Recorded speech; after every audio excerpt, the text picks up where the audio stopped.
Good evening, family. I'm in the building. Let me get to sharing.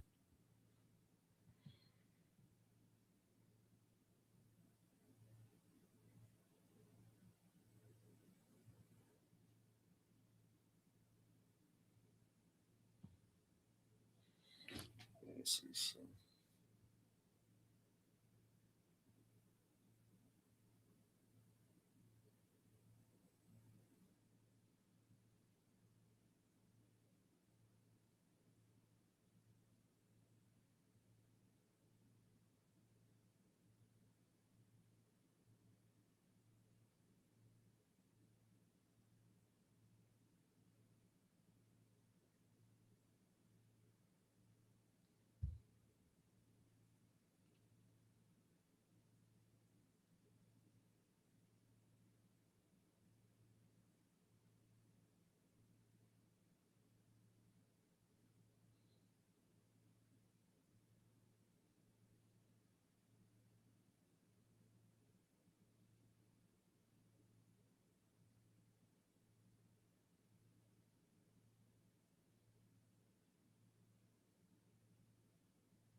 Good evening, family. I'm just waiting on to when they kick this thing off.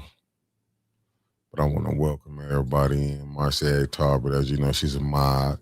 Pastor Nicholas J. Gaddis in the building. Concrete Jungle, what it do? Hassan Pinchback, thank you for tapping in. The lovely Carolyn Hendricks. I don't know why I'm getting so many spam calls. We got the lovely Denise Cousins in the building. Good brother Cicero. Only 4 people there. Okay, we waiting on the 5th one to get there. We waiting. Hmm.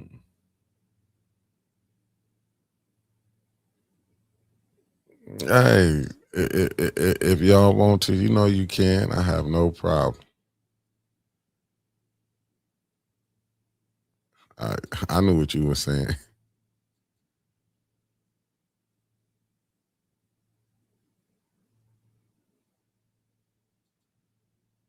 Me too.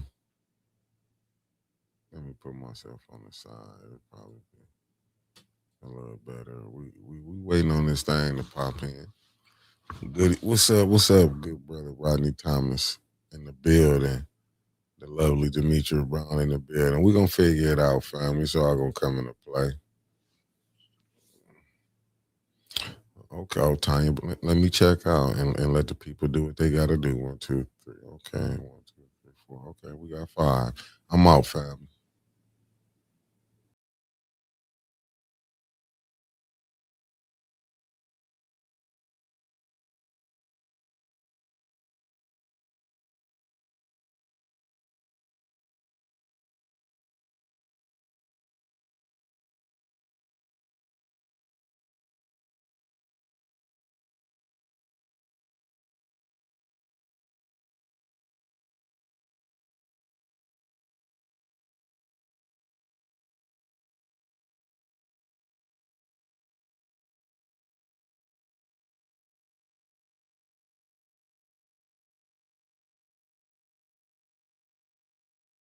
Ms. Mashat?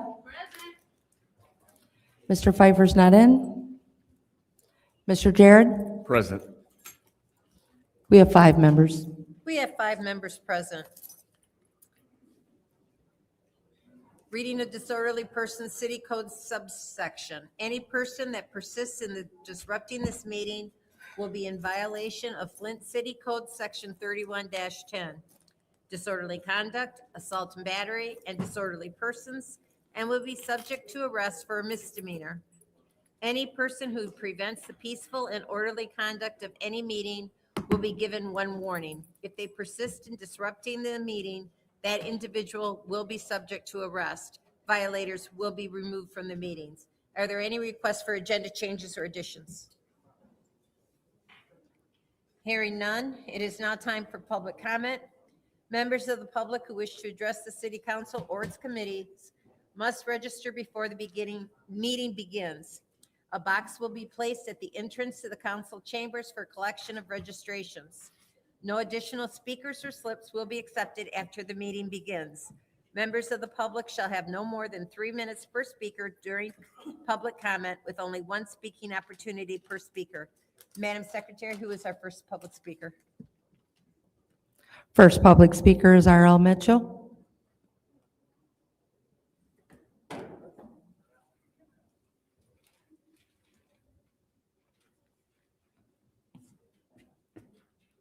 Good evening, Council. I'm R.L. Mitchell. I live at 759 East Linden Avenue on the north side of where Graceline Cemetery. And for the record, Madam Secretary, Priest, the other day, we was over in the dome talking about the opera funds, and Chief Green was talking about he needs some more money to hire some more popo. And it went so smoothly. And then the next one was the fire chief. And he come in there and we got his money so smoothly, but he wanted Chief Green to stay in there with him. And then Miss Wiggins came in and automatic, she went, we the people want you to do the same thing you done for Chief Green and Chief Wiggins about the Main Center over at Civic Park. I think that's over on DuPont. You know, we want our money or else. you're gonna get dealt with. No, the people's, this has become spiritual now. I had a doctor appointment today on the night, and it happened to be the doctor, but glasses. The nurse said, "Don't go out there in the sun without wearing these sunglasses, sir." So, but the doctor said, "How you get? What's with your eyes, sir?" I said, "I heard of 2000. The woman tried to put my eye, she tried to put them out with a hanger, but they said that's the address the roof fell in, and that Mitchell dude, where that Mitchell fella?" I said, "That's me." And then I found out the people's on the bus with smoke, and they say people's got burned up in the house with them slum landlords. I see God is, the act of God is messing up these people's in Flint because y'all messing up the opera money. And you don't want to talk about that when the act of God get on you. Only people talking up is Madam Burns over there. Like she talked up and Miss Priestley tried to jump on her in front of Chief Green, think he gonna take care of you. You ain't nothing but a police gang trying to get away with the money in the mayor downstairs voting. Oh, Tarzan came in and anyway, like the night and then like I say, I'm over there. The dude put me out. Talking about, "You don't want that dark dude on my porch." The girl was paying $1,200 a month, and I found that he lived in Flushing, and it was wrong, and that's where top awful money. Somebody live in Flushing don't supposed to be in Flint, and nobody want to talk about it. He took all the pipes apart to try to put them all together, and the houses. Somebody ought to do the exorcism on that house. That church down the street on the corner, Royal Priesthood. But because my friend done gone to glory now, Saul Shepherd. But stay tuned, America. We gonna get our money or else.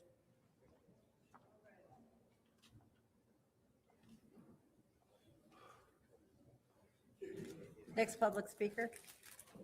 Next public speaker is Darrell Brown. Good evening, Darrell Brown, Sudmore City Council candidate. All right, I got a few things I want to talk about. One of them being the body cams. So there's been a lot of concerns about the body cams. We really need to hear from Sheriff Swanson. That's one of the things. I know a part of being a council person, we hold all the departments accountable for what they do or what they don't do. So it's kind of weird for him to make a decision about no cameras, no body cams. I mean, if we're going to talk transparency, what happened if somebody was to get hurt or somebody was to get killed? How would we be able to hold them accountable for the things that they've done? It would make no sense. And then it's like at a time like this, a lot of people are wondering, like, especially with someone dying inside of the Flint City Jail, why now? And it's almost like they would have to know that there would be some pushback, that people would feel some type of way about that. So why now? That's really concerning. So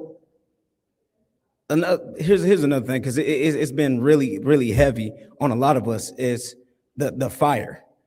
The fire and people dying, it's a lot. It's emotional. A lot of us are hurt about it, but let's be real about this. A lot of this wouldn't happen if they were to be able to have affordable housing, if they had somewhere to go, somewhere to lay their heads at, and they're just trying to get out of the cold.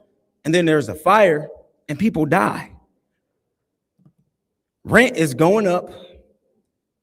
It's hard for people to own houses. There's no programs that's really out there that's going to be able to help somebody to actually own a house. Taxes is going up. People are getting taxed out their house. There needs to be a change in that, a real pushback. And I, for one, I'm going to be somebody who's going to stand up no matter what happens to push for those things. I don't care what the situation is, because we do got the resolution, 260073, and it's all these millions of dollars coming through and nothing's not happening. All this money is hitting the streets. Let's get them out the streets. Let's put something in order to get them out the streets. I mean, let's go after the slum lords, the ones that's out there raising the rent higher than it should be, though, too. When people make these complaints, let's do something about it, but work as a team. It's 9 of you guys. It's 9 of you. That's enough to make something happen. Because if I had 8 people with me, we'd be rocking City of Flint all the time if we had the type of power you guys got right now. It's each and every single one of you. And then the departments, let's hold them accountable. No matter what happens, let's hold them accountable. It don't matter what it looks like. We can do this. We can do this. I mean, I come under fire myself, even being a candidate, but I'm gonna stand 10 toes down for the people of Flint. And I know you guys have a heart too, but don't let that divide y'all. Come together and then come up with something and vote for great things, especially while y'all in office. Y'all have that power. Let's make it happen.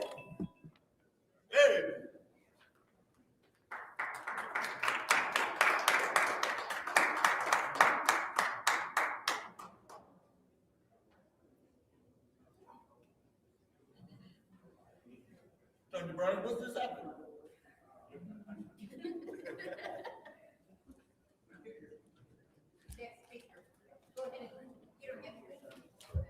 Next public speaker is Mary Ann Jamison.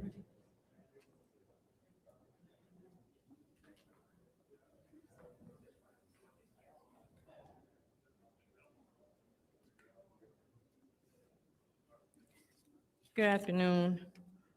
I'm here today to speak again about my property that is still not finished. And I understand that Michael came down here a couple weeks ago, and he said my garage was a shed. Well, you can't fit a car in a shed. This way? Right here?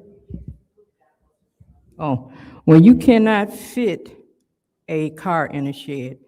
And yeah, it was old, but I've been in that house about 40 years, you know, trying to get things fixed here and there. If the garage was new, I wouldn't need repair and, you know, the lead out of it. But anyway, there's a mess in my backyard. All the debris was not picked up. You know, I sent pictures, or someone got pictures of how it is. There's lead all in my backyard, I'm sure from that debris. And I called down here and I talked to somebody. I wanted to get an inspector out here, lead inspector. And so somehow Michael Carpenter got a hold to the phone call.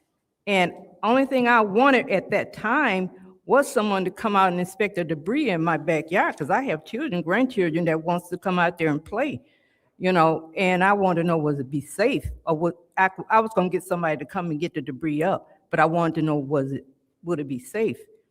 And so he tells the man, tell her we're not fixing no garage. We're not putting no garage. The only thing I want to know, if this debris out here, is it safe for me to have somebody come and get it up so my kids can play out there in the backyard? You know, he just so against, you know, me getting my garage done. But at that time, like I said, I was just interested in trying to get all the debris out of my my backyard to try to clear that up, in which he didn't finish the work. Anyway, I still got armor guard all over my house. The armor guard's supposed to come down, you know, and that's still up there. And me and this Miss Turner, we just going through too much because we had losses. I had so many deaths around this time this was happening. My nephew died. He lost his battle with cancer, pancreatic cancer. And I've been angry, so I'm going through the stages now. I think stage 4 of anger.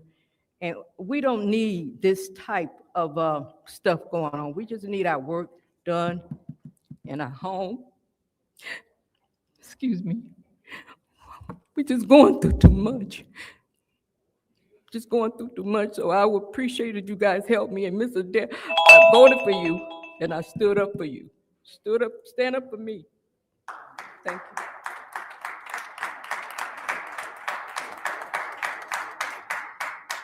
Next public speaker is David Garcia.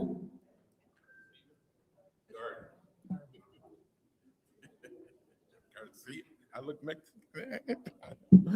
Good evening. I'm just here today to talk about, I wasn't here a couple of days to talk to the ones that I want to thank them for when they had the problem with Miss Redmond about trying to get out of public housing. You guys just don't know how good an asset she is to Flint housing. You don't know. When the mayor was running, she was there for the mayor. When anybody else come in there doing something she need to do, she's right there for them. The money they said she took, she did not take. What happened was the other, what do you want to say, Mr. Ince that was there at the time, and they got rid of him. They took the computers, they dropped everything out of the computer, so she couldn't find nothing. They fired the lady that was over it, she couldn't find nothing. But y'all go in and you still want to beat up on her about this money deal. When, I don't know if y'all seen the ad about David now, the one that came from Tennessee. What's going on with him? More money coming up missing. What are y'all gonna do about that? Y'all worried about what's going on in Flint housing? Check and see what's going on. Before you throw rocks and hide your hand, check and see what's really going on in public housing. Because right now it's being sold, like the young man said, that rent is going up everywhere. Public housing is public housing. It's for to help the people that cannot afford to get a house. It's supposed to help them on their way. You understand what I'm saying? So, like I said, before you throw rocks and hide your hand, please check and see what's the real truth in everything. Thank you. And also, pray for the people that was burnt up in that fire on the other day. Pray for them. Because, like you said, they were homeless. They didn't have nowhere to go. The warming center had shut down, so they couldn't go there. So they had to go somewhere where they can get in at, and that's abandoned houses. And who owns the abandoned houses? The land bank. You know what I'm saying? So why didn't they have that tore down? They tearing down everything else that they're not supposed to be tearing down. You know, so just check into it. Check it out and see. Thank you. Next public speaker is James Holland Sr.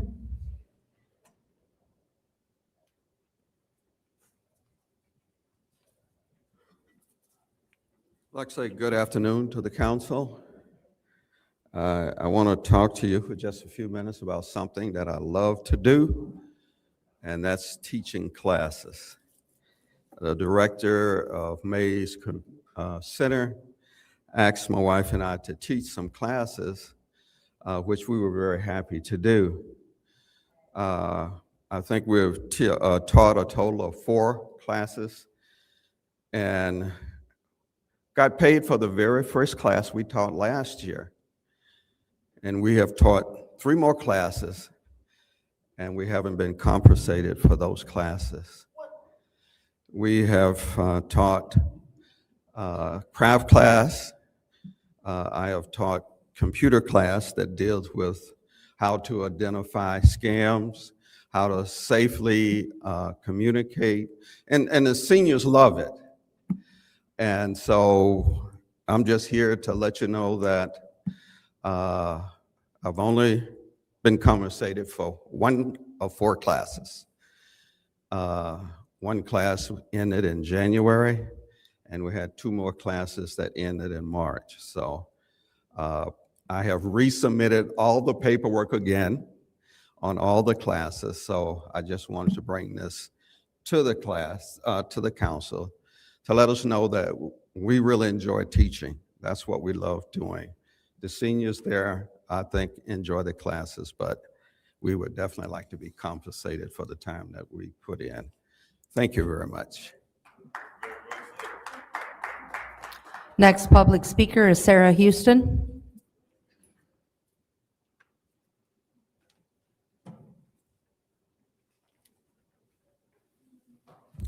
Sarah Houston, 6th Ward.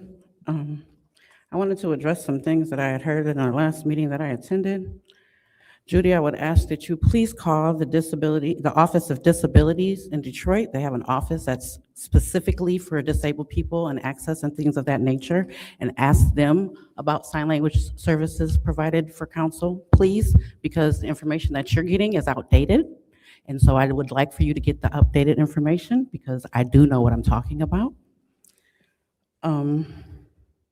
Again, I must reiterate how deaf residents by right should be able to come and partake in city affairs just like any other person who could hear. You are denying their basic human rights to language access. If you want to see more deaf residents involved, make them feel welcome without barriers and without hoops to jump through. Mr. Pfeiffer, I was very disappointed when you spoke on this issue. You were more concerned about able-bodied people's access than those with no access. People who have access to sight and sound compared to people who have zero access to anything. What a shame that it's not a problem until access is being taken away from you. The mayor is apparently getting tired of me sharing his press conferences that don't have any interpreters, and he's been kind of on the ball. And with the last one, when he was talking about blight, there were 7 members of the deaf community who expressed their thanks. 4 of those members shared the story, which other deaf members commented and was appreciative of. And when I asked a couple of the deaf members what method of communication was the most informative, which one was the most, where they got most of their information from, the response was, of course, an interpreter. I also would ask that you would please change the resolution about sign language interpreters to not come from the opioid settlement fund and to come from the general fund, because they did mention that there was monies available there. I don't think that we should be taking from the opioid crisis to address the crisis of language deprivation. Thank you, guys. Have a great day. Next public speaker is Mari Copey.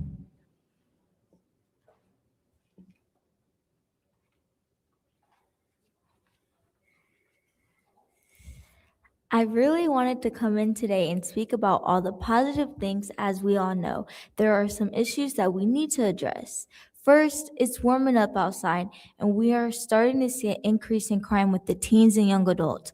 I know several of you speak to the police chief. Can one of you please relay a message to him that he should contact Chief Hall over at U of M Flint Public Safety and to find out more about their community policing program? I know he is familiar with it, but it's time our own city works on community policing. It's better to be proactive and prevent crimes than having to be reactive to the endless shootings and violence.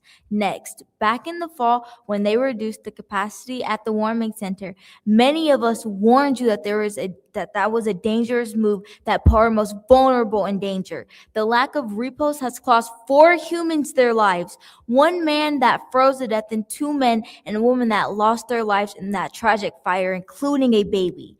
Next, I'm happy to report that we are finally seeing an improvement in our grocery stores that are selling spoiled and rotten food. The only store that we are still seeing issues at is Landmark. And finally, we had my 9th annual Easter egg hunt last weekend, where we served over 300 kids and gave away 15 bikes and 285 Easter baskets. We had the support of over a dozen political candidates and also had the support of 6th Ward Councilwoman Burns with candy, 3rd Ward Councilwoman Johnson for not only supporting financially but coming and helping with the event, and Council President Mashap for bringing us 2 big loads of candy and helping us secure a rain location. We are finally seeing support of those in leadership, and hopefully by the next event, we can get everyone working together so that we don't see 3 events within a half a mile of each other at the same time. Next public speaker is Roy Fields.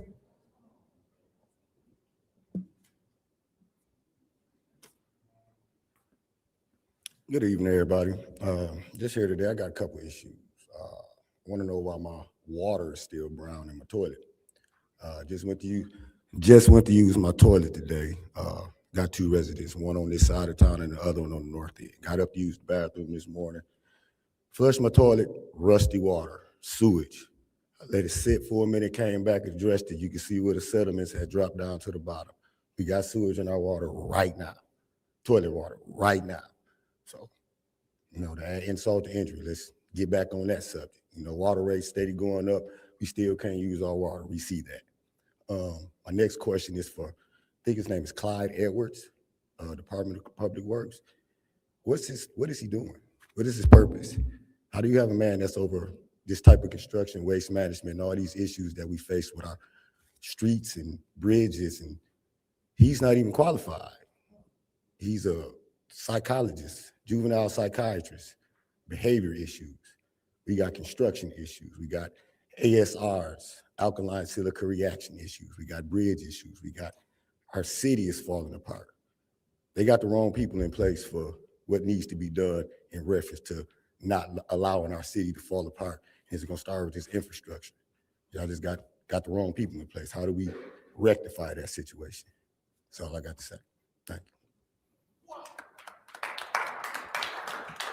you. Next public speaker is Gloria Robinson.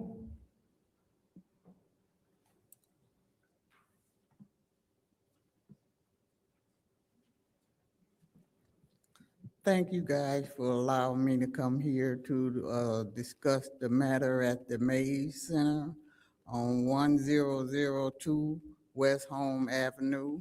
And we have a financial problem. And we have received some money from Derico Lloyd. And we can't get it. And I think that's a serious problem for us not be able to get the money that was allocated for us. If the money is allocated for us to use it for the center, it should be given the Mays Center for their daily operation. We are trying to get money to pay and help some of the staff, like Mr. Holly said, he's an instructor, but we have other programs that also is trying to help out at the Mays Center. And these people need to be paid. They shouldn't be doing this on their own or accord. And it's just not fair for the money to be held up like that. And seem like that, in some way to me, it seemed illegal. But I think that the seniors deserve better than that, because it's program that we asked for. It's not program that she created. It's program that she put out there, and then we said we want this. And this is something that will benefit for us as seniors to stay on top of what's going on in this technology, and as far as knowing different things about a lot of things. And we need the funds so it will help us at the Mays to be ready for this world and this city. And I just hope that you guys understand at the council member how important that money is for us. Please keep us in your mind and prayers that we can get this money. Thank you. Thank you. Next public speaker is Beverly Biggs Levy. Next.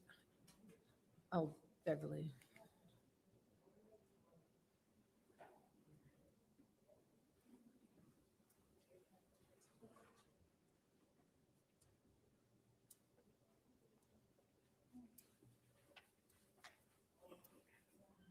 Hi, my name is Beverly Biggs Levy. I'm running for the 3rd Ward City Council seat.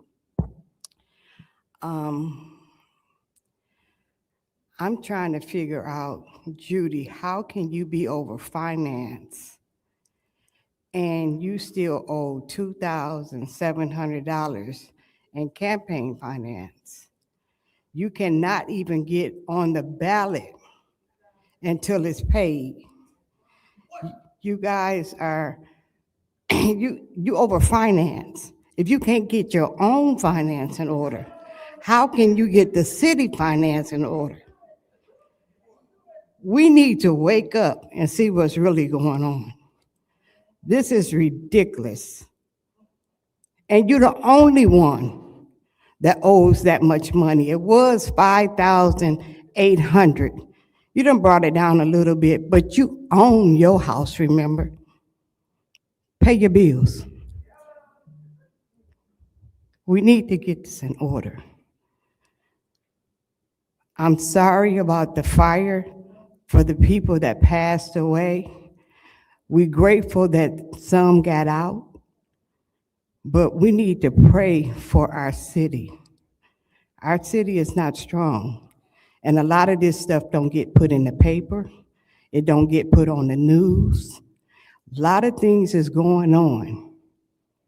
Police got shot, they want to do a press conference. But when our children got shot, they don't want to even say nothing about it. You would talk about the president, the mayor talk about the president before he talk about our children getting killed on the street, lying down dead. But you want to talk about the president getting nicked. Come on, world. We got to wake up. We got to do better. We got to work together. Like I say, I know I got to work with him, but I ain't going to be his yes girl. I will not. We pray for all of our people that don't have roofs on their houses, don't have doors. Some don't even have heat. We got a lot of homeless people out here that's suffering, and you don't want to put them up nowhere. It's time out for what we're doing in the city of Flint. We need to get our city back like it was. We need help, and Shelton Neely is not helping us at all. Y'all can keep going along with that garbage that he putting out, but this city is not strong. Pray for the city and the mayor. Last public speaker is Martha Rankins.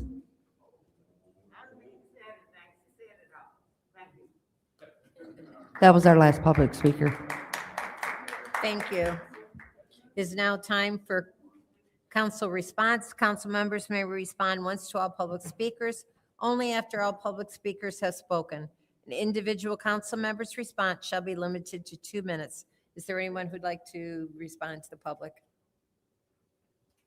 Yes, Go ahead. thank you. Thank you for everyone who came. We only have 2 minutes. First, for the people who died in the home of MLK, that was a privately owned home. Authorities were well aware that people were living there, well aware because I turned it in.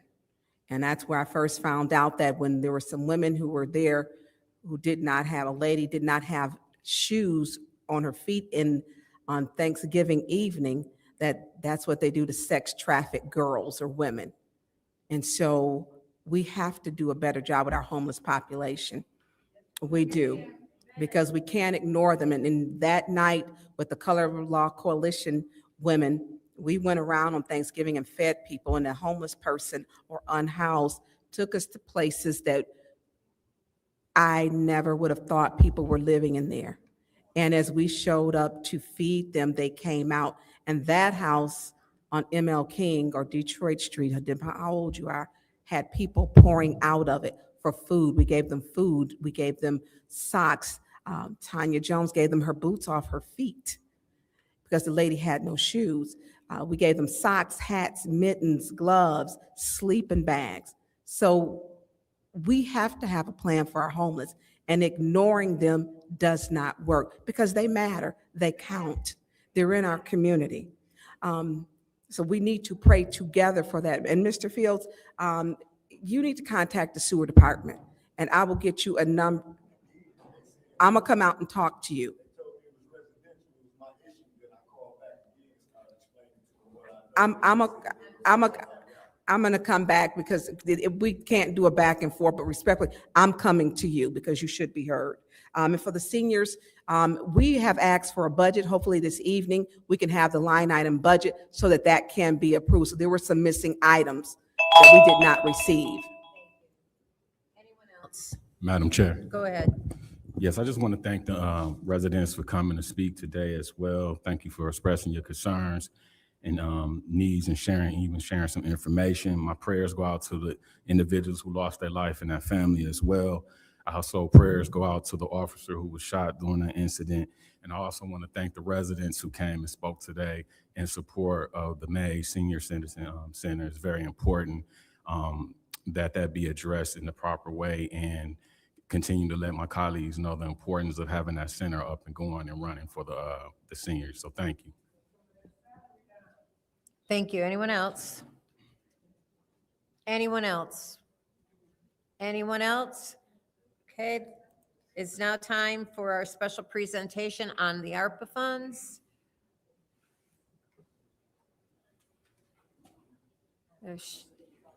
Shay, can you introduce yourself and Christian? Yeah, do you mind if I get set up real quick? Yeah, we'll take a couple of minutes so that we can get you guys all ordered. Organized.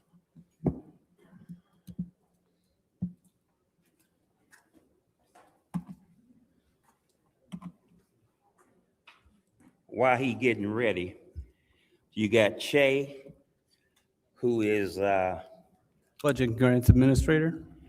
and knows ARPA more than any of us, and you have Christian over here as well. He took about, I don't know, 2 weeks to put together this presentation, and it's about a 45-minute presentation. Is that about right? It would be if I read everything, but I can get through it quicker. Okay, I think we've got 30 minutes. Yep. So he's going to give you the presentation, and if everybody could hold off on their questions, if they can write them down or whatever, to give him the opportunity to give his presentation, it would be nice. Also, I want to state that this is the quarterly report. The next quarterly 30 minutes. report just ended March 31st, and it should be ready by Ernest & Young in the next 20 days or so. Me and Ernst & Young will have it prepared by the end of April, which is the 30th, I believe. So that's when it's due. It will be done. Yeah, and it'll be posted on the website too. I'll let him tell you what websites they're on, that they're currently on, because we have the current one and what's going to be next. And just a reminder that Ernest & Young, the council approved approximately, I know, $1.1 million the first go around. Second year was 884,000, I believe. And what they are is the eyes and the ears for the city. They turn these in to the federal government, for the federal government to look at. And to my knowledge, and they can tell me if I'm wrong, there hasn't been any red flags as of yet. So at this point, I'm gonna turn it over to these two. So I'm going to remind everyone, please hold your questions, and then we'll have a time for questions at the end. Go ahead, Shay. All right. As he stated, my name is Che Linsman, Grants and Budget Administrator. Hello, my name is Christian Baldwin, Grants Management Officer.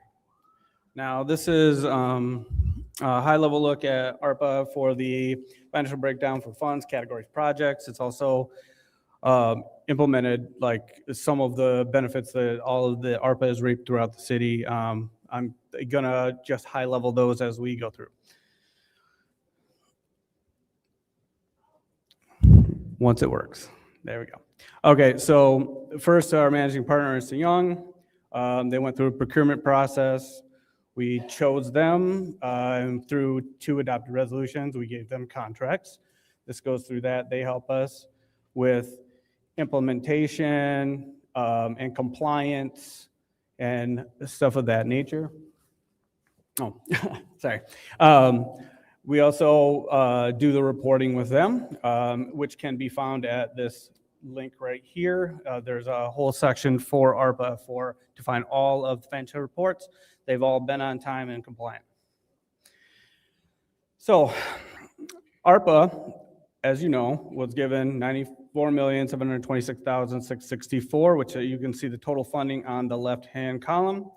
We have obligated and are in compliance with the deadlines to obligate all of those funds, and thus far have spent 88 million and change.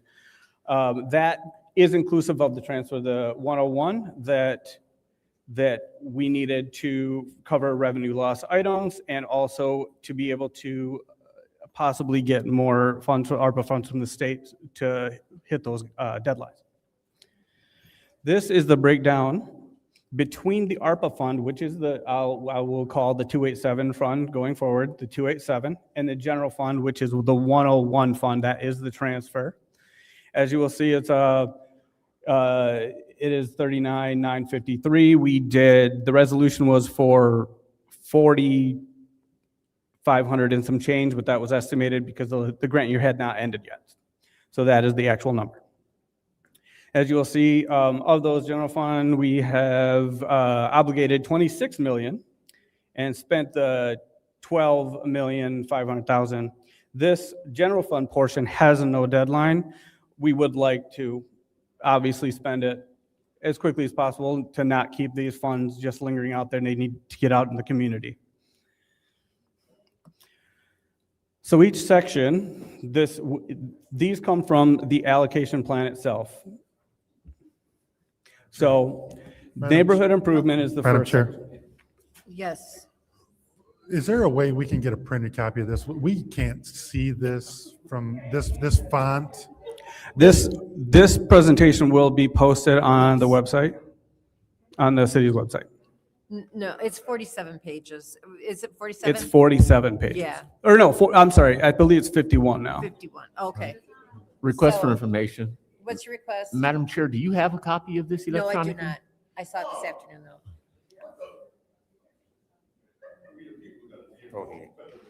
Go ahead, Shay. For information. What's your request? If possible, because we can't see, if you can email so we can follow along so we'll know what you're talking about. Because right now you're stating numbers and categories. We absolutely cannot see it. So that's just a simple email so that we can actually follow along and so that we can know what it is that you're talking about. I will get it to Clyde Edwards to distribute to you. Clyde Edwards is not here. Do you mean They want it now. this second?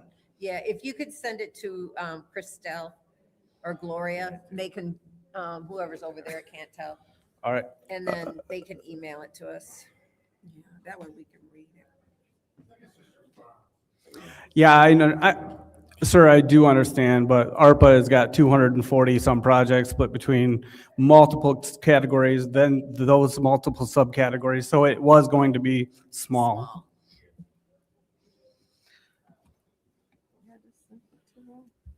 When I saw it, I didn't have my glasses on. It was difficult to read.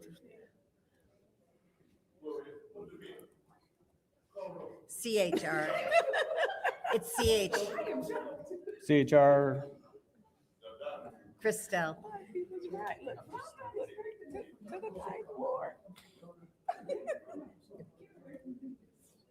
There you go.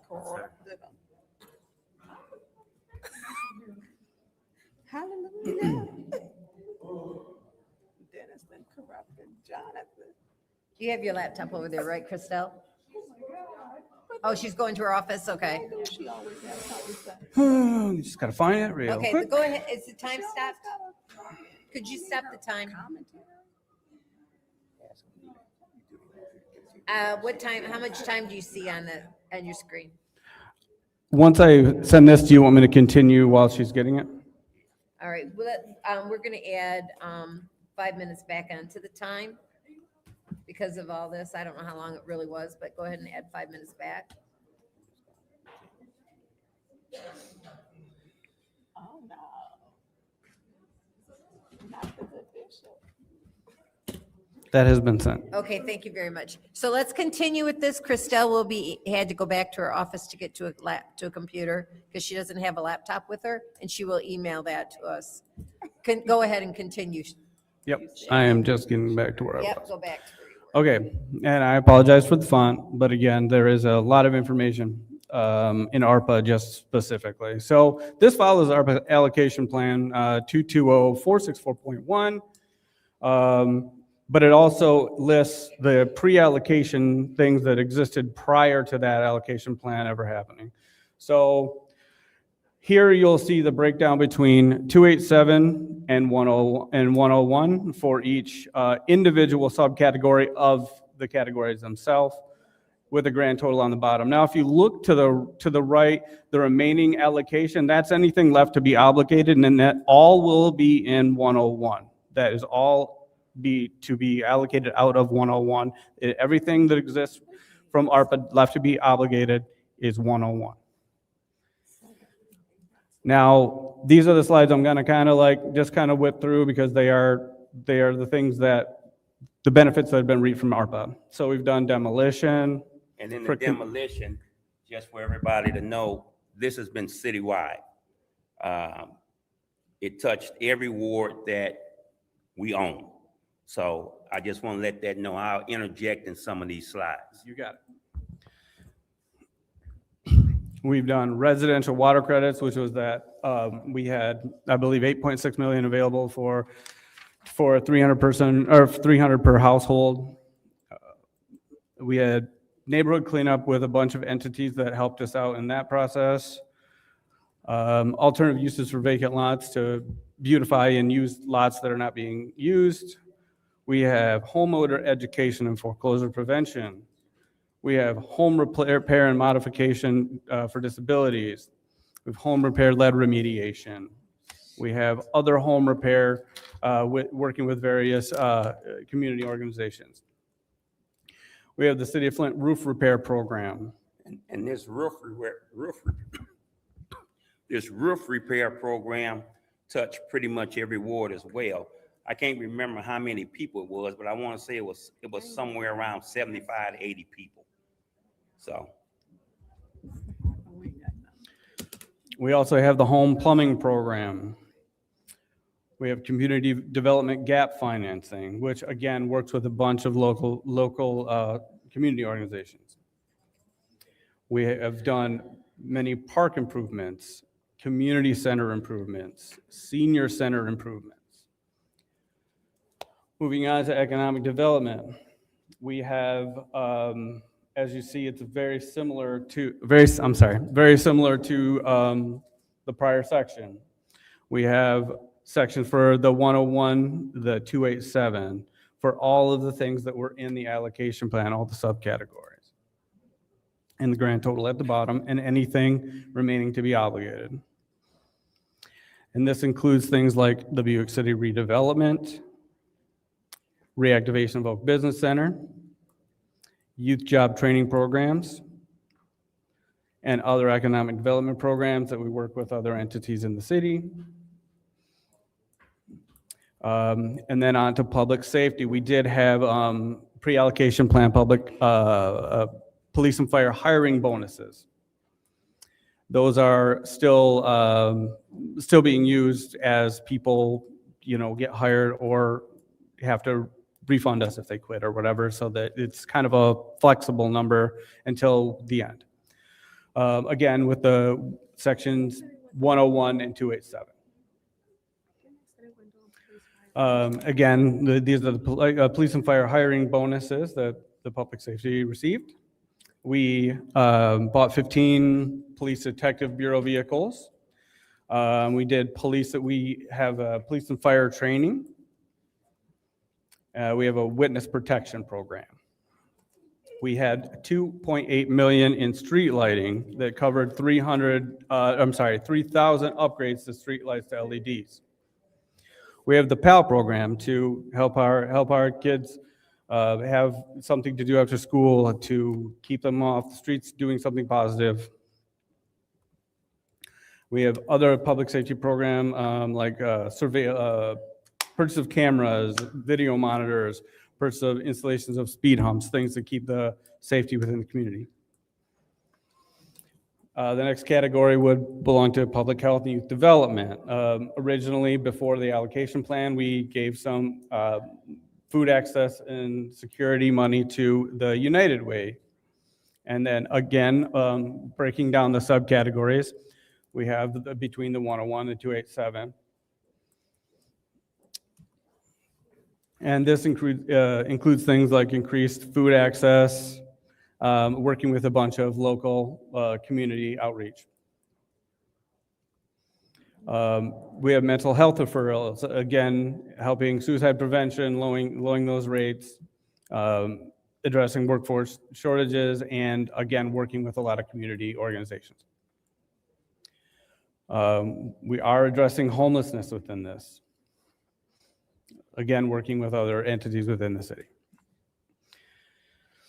Youth wellness programs like AAU, Flint Freedom School Collaborative, Oatmeal Club, things of that nature, again, helping kids find other things to do but be on the streets.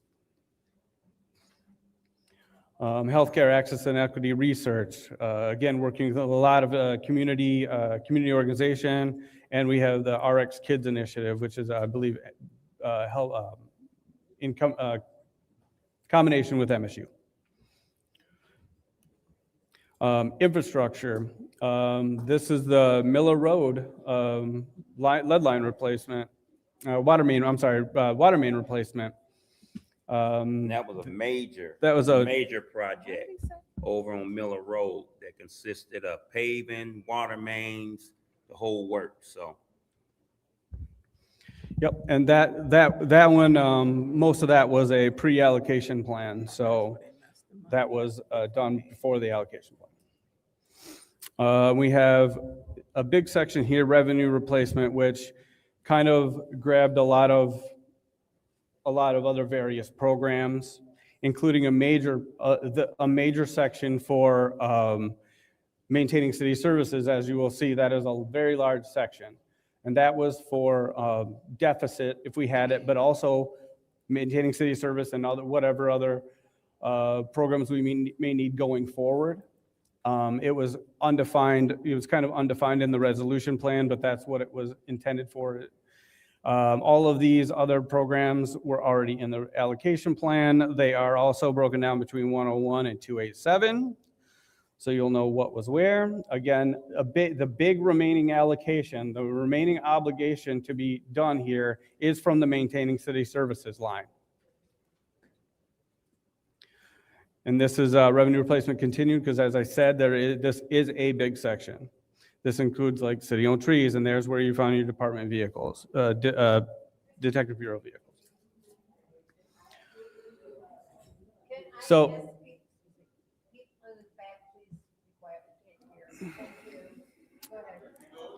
And so we got, as I said, we're going through what was placed in the allocation plan. We got these subsections: maintaining city services, our sidewalk assessment repair. These are just examples. I did not list them all. The Office of Public Health fell here. This is to provide information for public health. We help pay for all of those people that are down there, or we did when we used up this money to help pay them for a while. City cleanup. So a lot of your blight equipment and other blight related items come out of this section.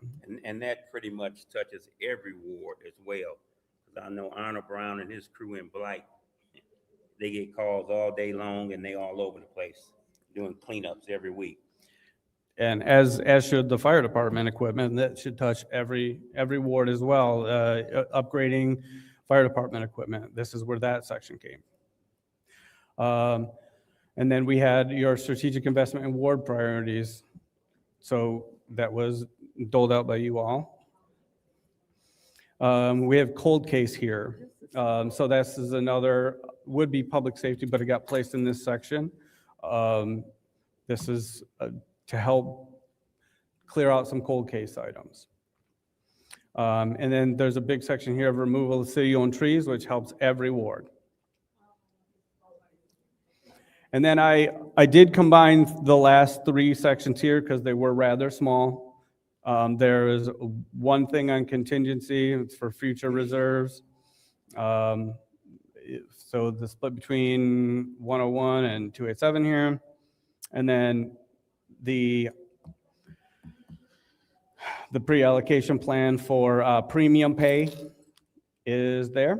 And that was done to help people work through COVID through the city of Flint. And then the administration section, which does your E&Y and some other items to pay for a few city employees that help work on ARPA and a few other things. And again, broken down between 101, 287. And this is just my one example from these three sections. Just the premium pay helped us keep people working through COVID. And that is it. Thank you very much. You're welcome. Thank you, Shay. Can we see the timer? Yeah, can you put the timer in? How many minutes? Okay, is there any questions? Pardon? Couldn't hear you. Are there any questions? Yeah. Go ahead. Go ahead, Okay, Ms. thank you. Burns. So I have several questions. In 15 minutes, I'm going to try to save some time because, and thank you for preparing this. So the witness protection program, how much was spent on that? And did we protect any witnesses? Yeah, we had 300,000 from ARPA, and there was 100,000 from another grant. I don't want to misrepresent, but there was another grant. They had to spend that first because it expired first. So they are currently charging us now. They are definitely doing that. Who is us? Are we talking about, you said who is currently charging us? Are you talking Oh, about it the would be, prosecutor's office? off the top of my head, I believe it's Genesee County prosecutors. Okay, so how much have we spent? I'm working on it. Excuse me, you are disrupting this meeting. Please keep it down in the back. Thank you. There we go. All right, so witness protection. So we did pay them up front, but they are reimbursing, or they are showing us their invoicing as they go. So that whole thing has been, it was upfronted to them. So they're drawing it down. Yeah, through their invoice, well, showing us what their invoicing was monthly, and that goes to our accountants in finance, yeah. So how much have they drawn down so far? Off the top of my head, I do not have that. It's about 100. I estimated it's around 100,000 from this. Can you get a copy, or can you let us know how much that is? Because then that goes along to, I'll slide over to cold cases. So do we know how many cold cases that we have? And how many have been solved, and how many officers are working on cold cases? That is a police question, ma'am. Will we have anybody here from the police? I mean, this is, I don't yeah. believe we do. Yeah, okay, it's because this is an ARPA question. And so I think this was about a month ago.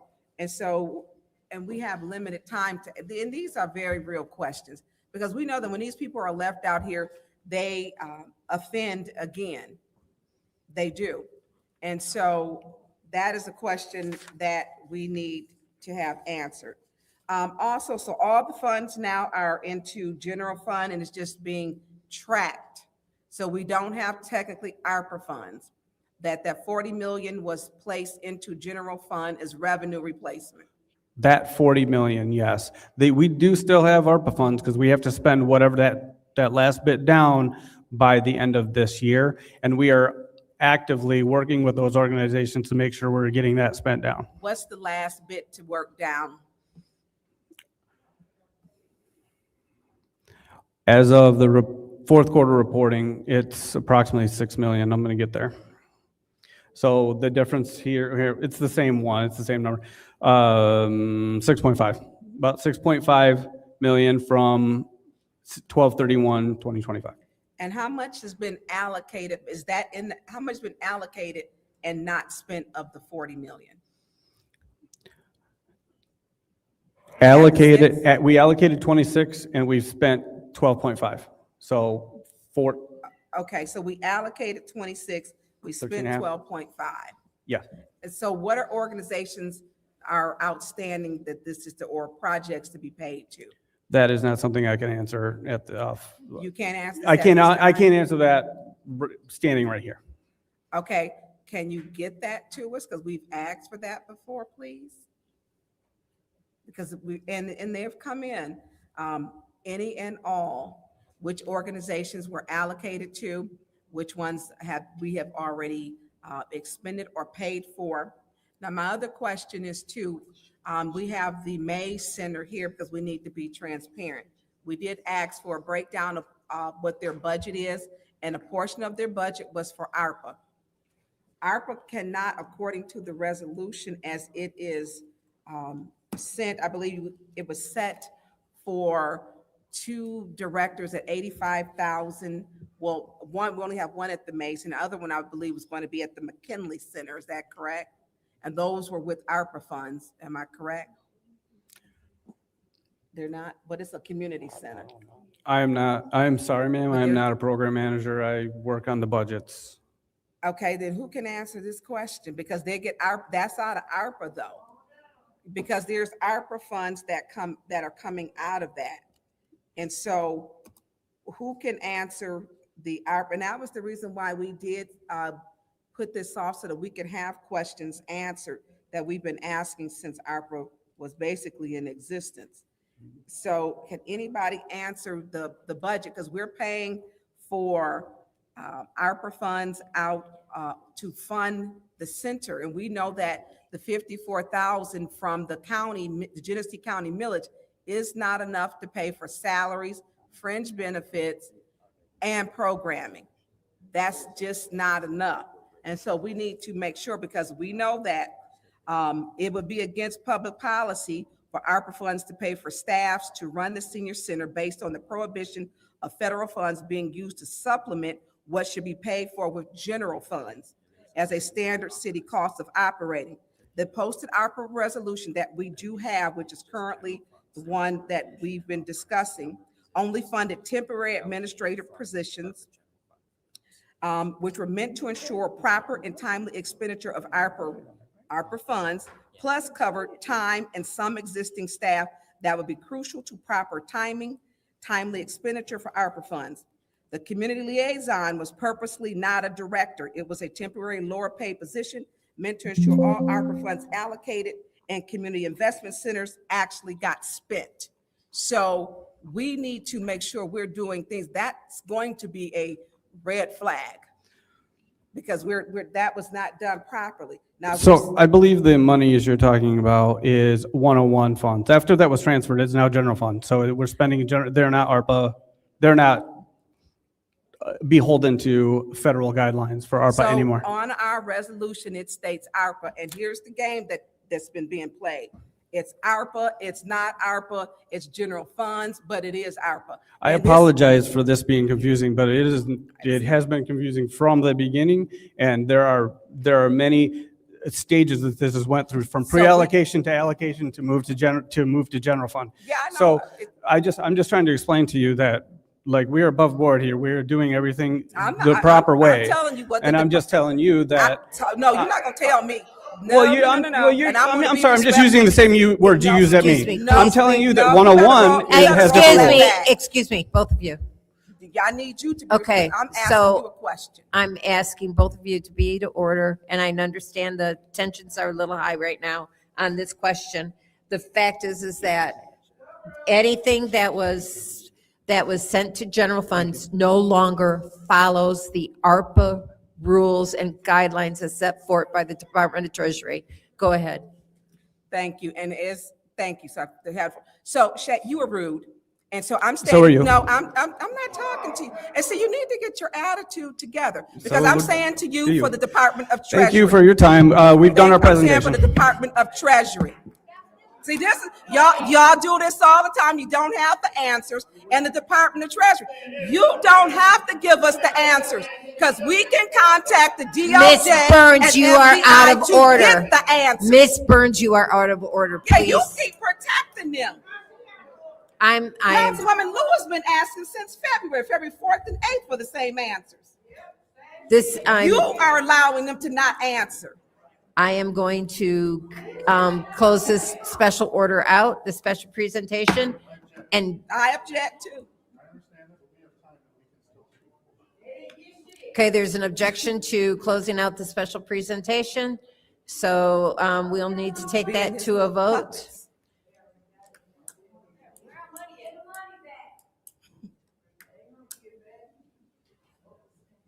Do we need a motion to take this to a vote, Mr. Attorney? City Attorney? How much time is left? 6 minutes is left. There's an objection to me closing out this special order. Do we need a motion in order to vote? Okay.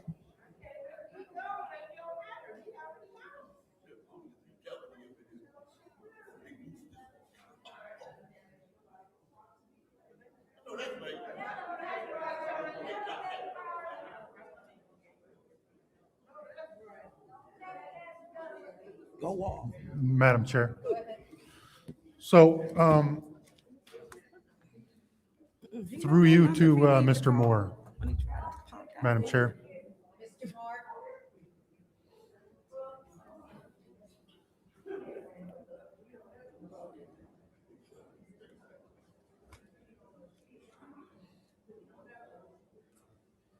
And then he's gonna try to double talk and got caught up in his own talk. How you gonna get mad?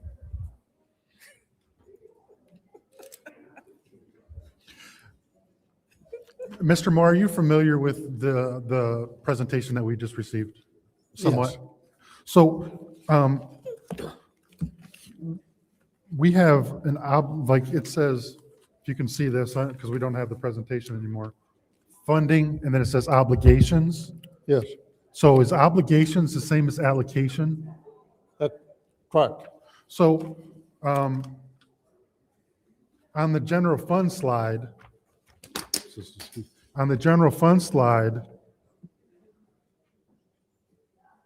it shows that we still have 13 million that are unobligated. Is that correct? That's well, it's obligated to revenue replacement. So, but it's still there and it still could be spent if.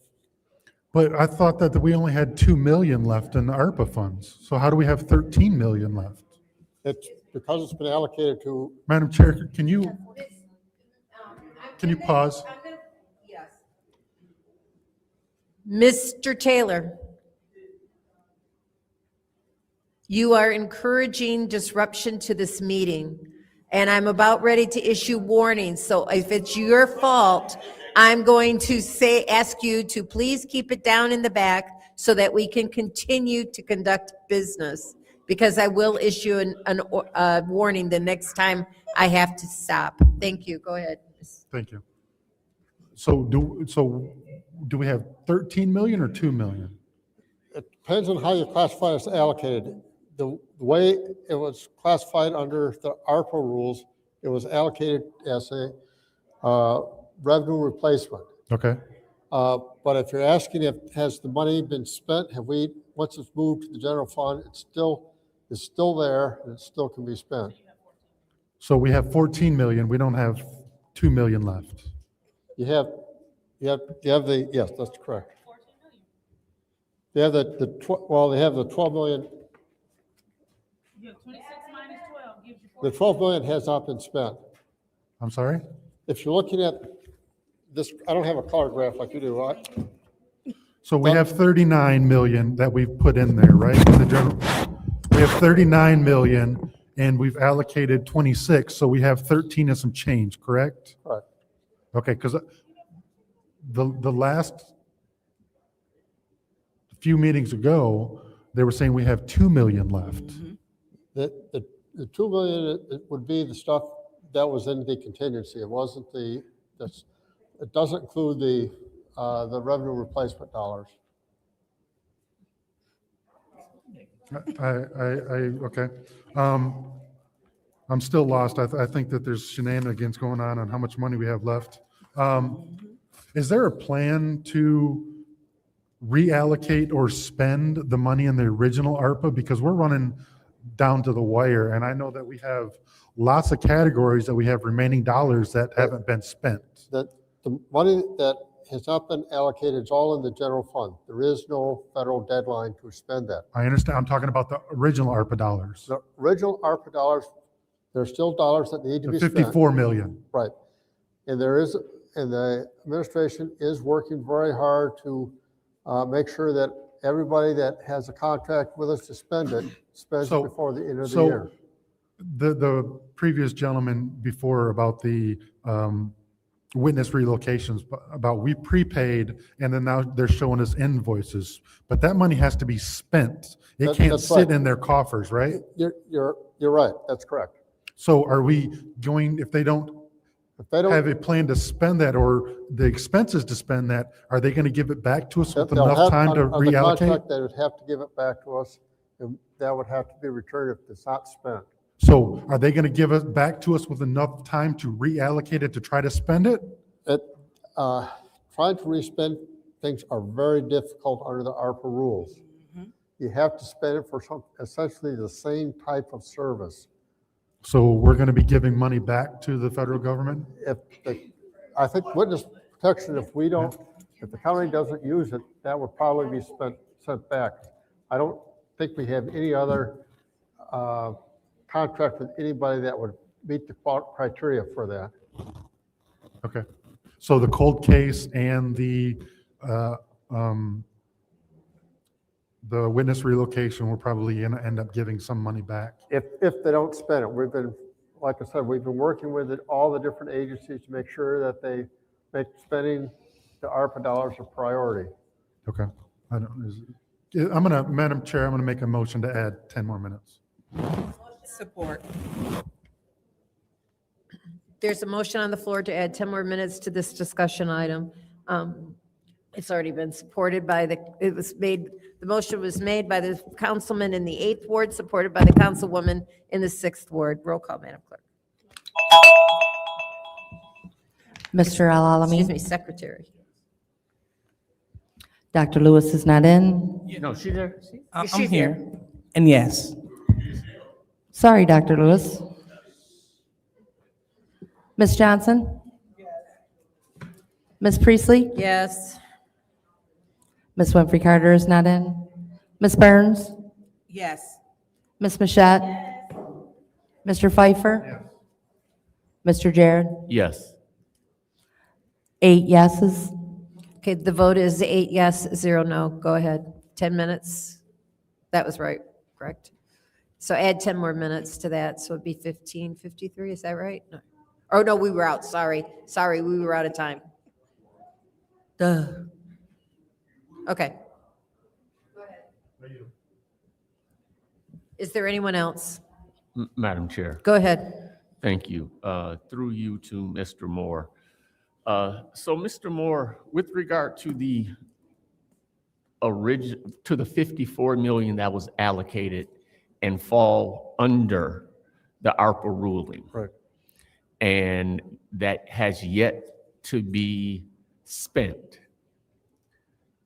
Who in whatever department is actively working with those vendors to identify and get the monies spent down? It's not just one person. There's a team of people that meet and work with. I know that before Seamus left, he was the number one guy, and he would take the lead, and now Christian's taking the lead. But there's also other people in the department. Rod Slaughter, his team. I understand you. So you're basically saying it's a team.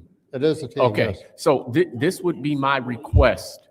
And I understand that the gentleman who just spoke said that there are over 200, is it different vendors or line items? We have 200 different contracts. 200 different contracts, okay. This is what I am gonna ask respectfully, however I need to ask it in whatever format it needs to legally go or whatever. But by that first meeting, the first finance meeting in May, understanding that we're in April and that there are funds that have not been spent. And if I just heard correctly, there's money we are in danger of having to give back to the government. I want to know by contract who hasn't spent what. And I want to know that in May. And how, Madam, There will be another quarterly report out by then. We have to make another quarterly report to the federal government at the end of April. so in other words, the timing is good to ask for it. It is. Thank you. So I can get that in that kind of detail to know by contract. I don't want to know just general categories. I want to know by contract who has not spent their money. There's one page for each contract in that. Okay. It can be sent electronically. We send electronically. We also are posting it on our website. So I don't want to have to fish for it. I apologize. I'm not. I'm going to take some privilege as a council person here and say, I'm not trying to fish for it. That's I want it in my inbox, please. Thank you. That'll be somewhat of a start for me. And I'm still trying to understand this 13 million that we're saying now.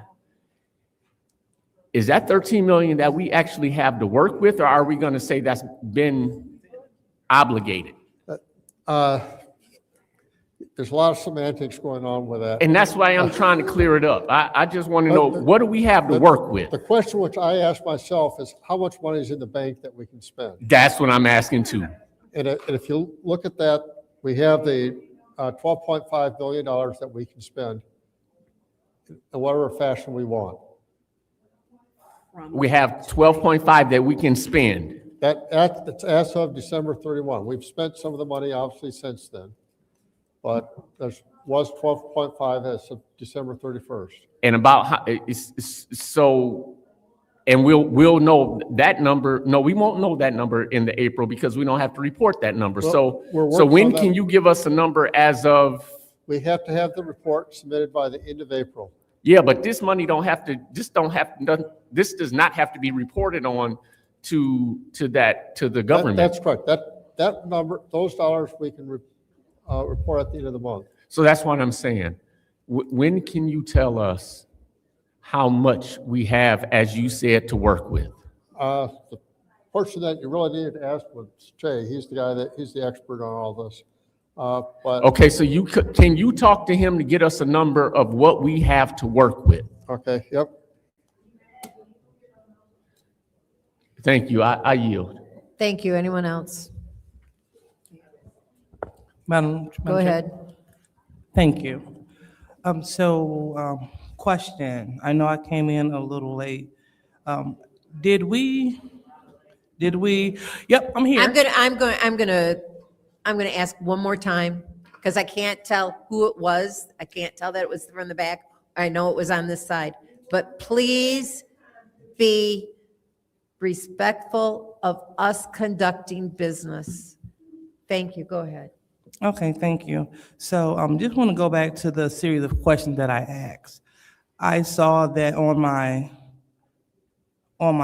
attachment that says City ARPA, and I didn't get the official hand out. So I want to go back to my questions. Did you address those questions in that ARPA document? Because they were like really clear questions. The question about the interest is not in this document. Huh? I know the question about the interest is not in this one, but I do have that in my office. Okay.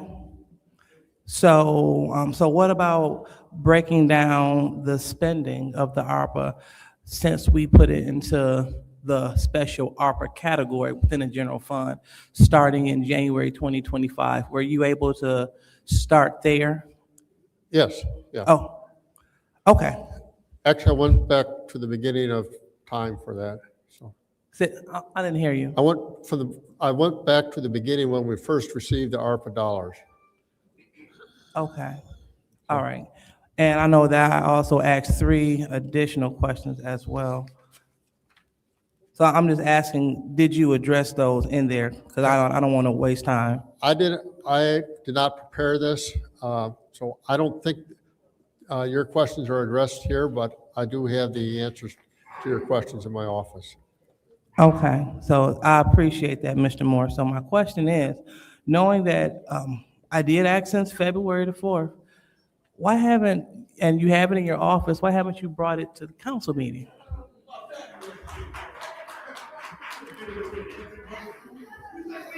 I wasn't anticipating being, working on speaking to the ARPA issue tonight. I thought that was going to be the other three gentlemen.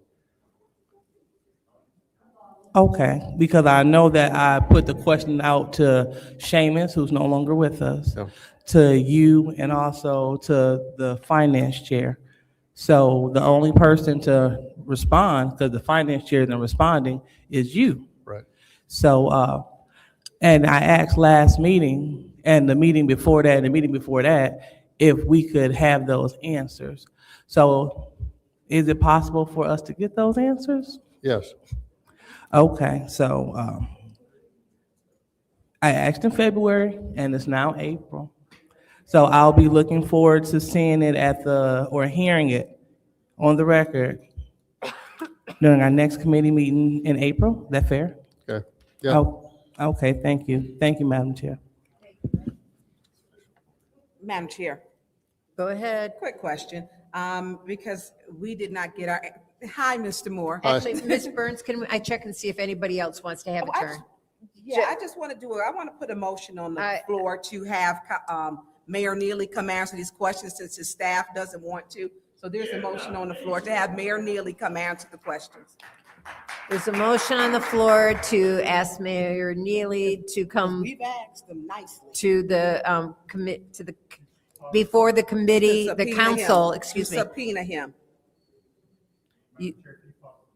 Yeah, go ahead and pause the time. I don't appreciate being threatened. Madam Chair, Go ahead. I want to understand what this motion is that we're going to vote on. Yep, let's we can't discuss it yet. It hasn't been seconded. Okay, it's the motion to invite Mayor Neely to come Nope, before not council. invite. We did invite him already. He didn't show up. You want to subpoena? Absolutely. The And that's motion why I tried is, to ask the motion before is that. to subpoena Mayor Neely to come before council to answer ARPA questions, and it's been supported by the councilman in the 8th ward. That's the motion you'll support? Mr. Pfeiffer, that is the motion you will support? Yeah, okay, go ahead. Okay, go ahead. Gotta vote. We're in discussion. No, There's discussion on this motion. Go ahead, Ms. Bichette. So I do think that we could all benefit from a conversation with the mayor. I'm with that. What I'm not going to do is vote for a subpoena. What I will do is vote for us to extend an invitation, and we will go from there. We asked him once. We asked him. All right. He didn't show up. I don't remember. But I will not vote to subpoena him, but I will vote to extend an invitation.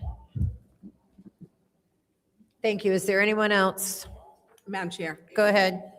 We already extended the invitation weeks ago, and the mayor did not show up, did not respond. We did it in this open meeting, and it's clear that when we are literally confused with 2 million, 12 million, 16 million, 14 million, and this is not even a report that Mr. Moore shouldn't be speaking to, because he said he didn't prepare it. And so it's unfair to even have him speak to a report that he didn't prepare. And so we've asked, it was disrespectful. I'm not going to be talked too crazy. And I know when someone is trying to overtalk, but we're trying to get clear answers. And the answers were clear. We waited to the end of the presentation so we could ask our questions, and everything was mumbo jumbo. Everything. There wasn't a clear answer on anything. And this is his administration. His administration, he's over them. He needs to come to respond, because I don't know how you walk out when we're asking you questions, and because we don't understand your mumbo jumbo, you get upset. I never seen that. Never. The disrespect came from the administration when I'm stating that at the Department of Treasury, what they told us, the funds. We've got people here from the May Center. Can we use that money? This is the holdup, and I want you to see It's how, if we can, because what I'm not trying to do is allocate money that is illegally allocated. Come prepared. I will happily make sure we support the seniors. But when they walked away, they decided we're taking our power, our position, and we're not answering you. We can't vote on something when I'm stating what the Department of Treasury rules. I'm not trying to be nowhere federally, and nobody's orange, nothing. I'm not doing that. And so I want them to understand the 54,000 is not enough to fund it. That we know that with the salaries, that's 65% of just one of the salaries. That doesn't include programming. It doesn't include the utilities. It doesn't include operation costs of the building. It doesn't include snow removal. It doesn't include your parking lights. It doesn't include any of that. I'm gonna pause your time. We have standard 5-minute discussion rules on these. Does she have the clock? And it wasn't started. It wasn't started. I know that this is the time during the 10-minute additional that we had, but yeah, go ahead and start that, and then she has another 2 minutes. So there is a 5-minute discussion first round and 3 on the second. Go ahead. Thank you. So we politely and kindly asked, and it was politely ignored. And it was. And I think, in city business, all these invites will come to the mayor's office and he's doing them on his meetings. No, this is the people's business. This is the people's chambers. Come before the people, because we want to know. Collectively, all 4 of us can't go to the office and speak, and I'm not going separately. My last time, he was talking about some Flint as a honeypot. So I'm not doing that. And that was 2022. You gonna stop covering from him with you sending emails about me to people, text messages. You need to stop that you telling lies on. So I'm gonna say this. We have invited him kindly. Now we don't, there's no other option. So we have got to take the role of subpoenaing the mayor to get him to come, because we have all these numbers, 12 million, 2 million, 13 million. We now know the ARPA funds, which we have said since December 2023, when it was voted on, that it goes into the general fund. And now the general funds, they're saying it can be used any way that you want it to be used. And that's not what it was stated before, and the intentions and the Department of Treasury rules. And so when we're doing this, and here's the thing, y'all got a lot of people that used to work here that are upset with how ARPA funds have been used, who have quit because of this, a lot. And these people are reaching out because they want it to go to the people and to be used properly. And they're watching in utter disgust. And so he needs to come explain. His staff walked away. We stayed in our seats. I yield the floor. Madam Chair. Go ahead. Here's where I'm at with all of this, right? So last year and every year before that, the mayor came and presented the budget. This year, he won't even step foot in the chambers.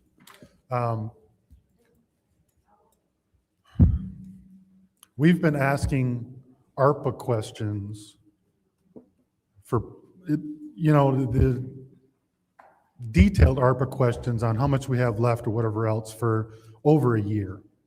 And every year and every time we get a runaround, we get half answers, because I'm not the only one up here that a few weeks ago said we had 2 million left. And now all of a sudden we got between 13 and 14 million left. So, and I understand that if this vote passes, that the mayor's going to go on Saturday, or he's going to hold a press conference tomorrow and call us terrorists, and that we're holding up every city service. Like, that's what the mayor does. He has a press conference downstairs, and the CFO will stand next to him. His minions will stand next to him, and he'll call us terrorists. So, or the insurrectionists, because he likes to reference us to the January 6th thing. Like, I understand that. That's politics. It is what it is. But answer, why is everything a secret and we can't get proper answers? We've been asking ARPA questions and how come dollars haven't been spent? How much is left? For a year, or at least a year. And we can't get an answer. And today was just breaking news to me. I think a lot of us are just flustered up here on how all of a sudden we got $14 million, at least $14 million. When Mr. Moore, I want to say maybe 2 committee meetings ago, you said there was 2 to 2.8. And hopefully the YouTube people are out there and are digging up that where you said that we had that much left. So I'm really boggled because we have all of these issues in the city, and all of a sudden that we never had money for. We didn't have money for sign language people that wasn't in the budget. We didn't have money for food access because we already allocated all the money. But all of a sudden, we've got all of this money. We got people burning up in houses. And it's like literally we are in as a city, we are in a managed decline. We are in a managed decline. We got folks here that are just slowly taking us down and down and down, and it's on purpose. Because we have money. We have so much money that our CDBG funds, or whatever the acronym is, that go to the community, that don't do anything. We've got all of this ARPA money that came here, and we got shit to show for it. And it's literally, we're sitting back counting the days until we bankrupt the city, or the city just burns up, or people just leave. Like, they're already leaving as fast as their exodus is faster than we can possibly get them in. We give $1 million to pregnant women to try to get folks to move back to the city. But I don't think that's helping anything. Like, we are literally managing our decline to go into the worst possible. I'm literally at a loss for words. We have $14 million that we could deploy into the city and try to help bring it up, and we can't even get honest answers. And then the administration comes up here when we ask questions, and they throw a fit that somebody's talking in the wrong tone, and they want to take their crayons and go home. Like, we are in a city that is struggling, and your feelings are hurt, so you're going to go cry in the corner. Let's grow up a little bit, and let's get this business done for the city. I yield.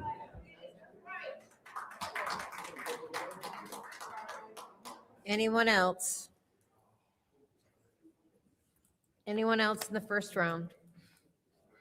Anyone else? Anyone in the second round? Anyone in the second round? Anyone in the second round? This is the vote to subpoena the mayor to answer questions on ARPA. Dr. Lewis? Yes. Ms. Johnson? No. Ms. Priestley? No. Ms. Winfrey Carter's not in. Ms. Burns? Yes. Ms. Mashat? No. Mr. Pfeiffer? Yes. Mr. Jared? Yes. Mr. Alamin? No. 4 yes, 4 no. The vote is 4 yes, 4 no. That motion fails. We're down back to 2 minutes left on the timer for our discussion on the presentation. Is there anyone else who has not spoken who would like to speak about the presentation before we go to someone else who may have already spoken? Anybody else? Anyone else? I'm going to take a few minutes. I think there's a big confusion over the fact that the general fund money can be spent for anything that the state allows us to spend general money on. Anything that we obligated prior to or spent that we approved spending for. Let's make sure that we understand that obligated means that the council approved the spending of that money. It doesn't mean that it was spent at the time we did that. So the amount that was obligated prior to January 1st of 2024, is that right? Or is it 2020? Yeah. That has to follow the the Treasury Department regulations. That's the only amount of the money that we have to follow. And that's where the 1.2 million or the 2 million came from, right? Anything that we put in the general fund follows state regulations. And I just want to make sure that people are clear. Request for information. Are you saying that there's 2 million left in the? I did not say that. The 2 million in the money that before we spent to ARPA. Is that was my question to Mr. That was the contingency money that we had. Pardon? That was money that was in contingency. The contingency. So, request for information. What's your request? Are you going to sit here as a council person, a sitting council person, and say a resolution that we passed as a council that becomes law once we pass it as a council doesn't matter and they can do whatever they want with No, that I did ARPA not money? say that, first of all. I did not say that. I said that the spent, because our resolution was clear, and I have requested a legal opinion on this, is that the monies had to be spent according to our plan. However, we keep saying, Ms. Burns keeps referencing not going to jail for spending Information, do not use me in your statement. I will. No, you will not. So use I'm going me. to continue. So you need to make sure you stay And I am germane. going to, I am being germane. No, you're I'm not really being that I Tito am being right Jane, now. Ms. Burns. So This is crazy. when we sit there and we talk about how the money in the general fund can be spent, that follows the state regulations. The money that we previously spent follow in the federal regulations. Now, the presentation says how much was left as of December 31st. The end of this month, we will and Mr. Moore, I'm going to ask that we get those reports, copies, when Madam those Chair. are done for the ARPA as of the that are due April 30th. Madam Chair, Yes.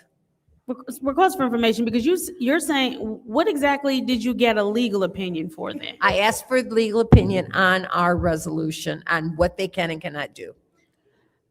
No, okay, so, because again, I'm not understanding what you need a legal opinion on, because nobody's argument has ever been that state regulations don't need to be followed. Our argument has always been, and we've maintained the fact that that money that we move to the general fund is still supposed to be spent under the ARPA categories, and nothing is supposed to be allocated without council permission. That has been what we have been saying from the beginning. I understand that, and I follow that as well. However, when I sit there and hear a council member sitting there saying, I'm not going to go to jail for something, I want to make it clear because of the IRS regulation, or the Treasury Department, it's not the IRS, it's the Treasury Department's regulations say that we have to spend money like this, and we can't spend money like that. But the money that we put in the general fund no longer follow those regulations. Request for information. What's your request? Madam Chair, with, I'm going to call the whole group to order. Go ahead, Mr. Jarrett.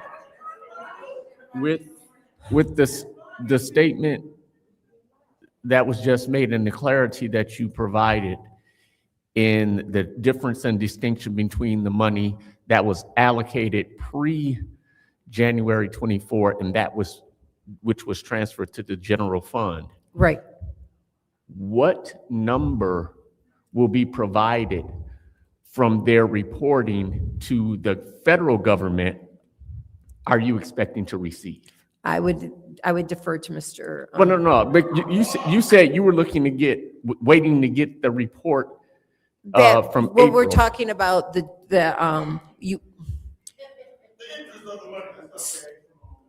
Because that money is not going to be that report is not going to account for what's in the general fund. And that's where my question So, okay, lies. maybe I have been confused over exactly wait, no, first of all, no, I can't speak today.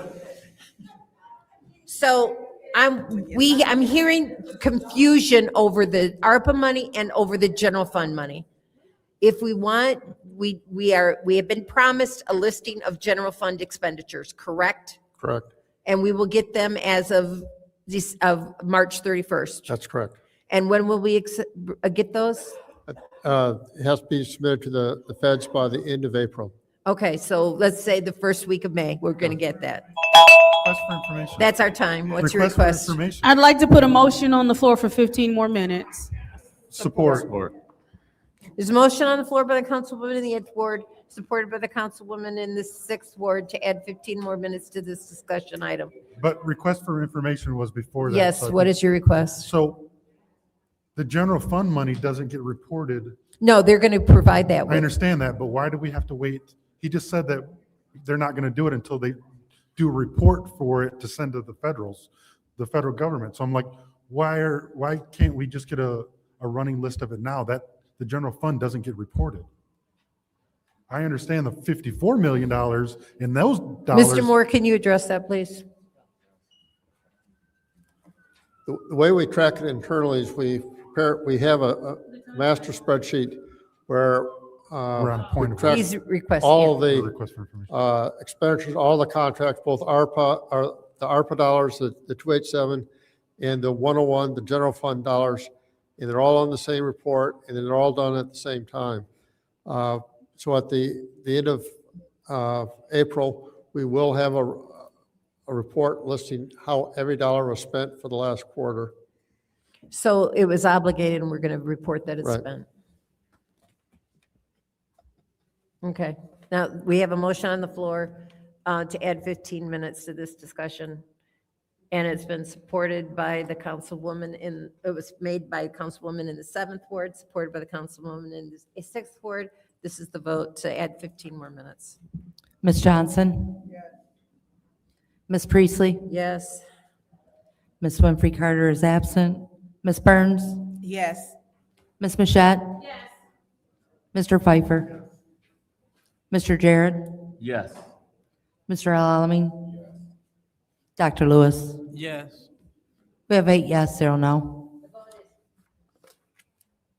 The vote is 8 yes, 0 no. Who would like to speak? Madam Chair. Go ahead. So the reason I asked for 15 more minutes is because we keep kicking this can down the road. We need to come to a consensus as a council of what we're asking for, what we're looking for, what opinion has been asked of the legal department, and how we move forward, because we keep getting caught up on these two specific issues and no one seems to be on the same page, or half is on one page, half is on the other.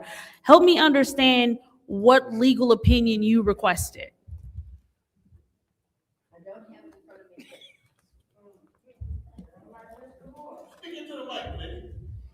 I had asked about the legal opinion about between the general fund and the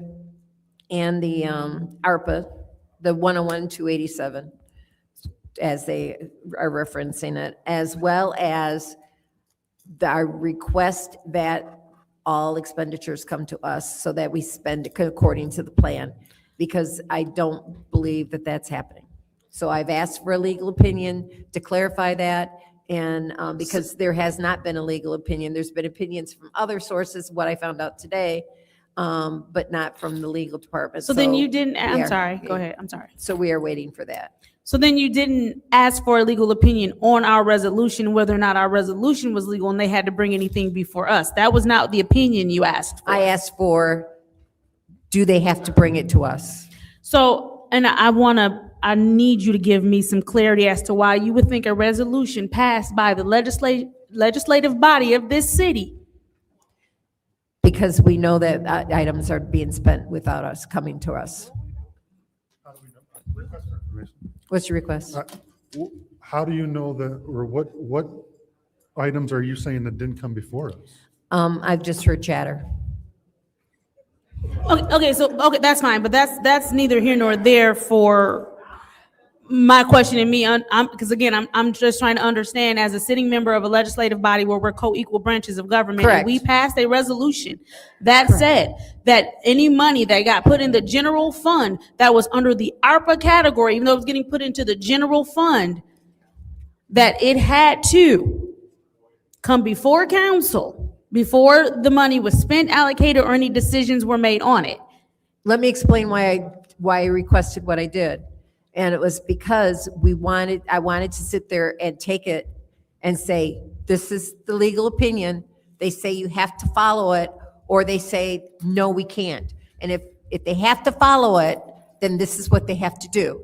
And they have to come before us, and we have to continue doing what we were doing, because it's not happening. We know it's not happening, and we've got to keep going. And there's been so many questions up here about that, about their not spending according to the categories and wanting more money for food access and stuff like that, that I wanted that in writing from our legal department so that I could present, so that we could follow it going forward. Information. What's your request? How long ago was the legal opinion made? I have to look to see when I met with Joanne. But she did say that she was working on it a couple, 2 weeks or so ago.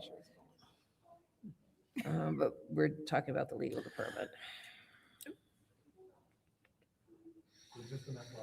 Don't get a legal opinion back, that means that It was the 19th of February.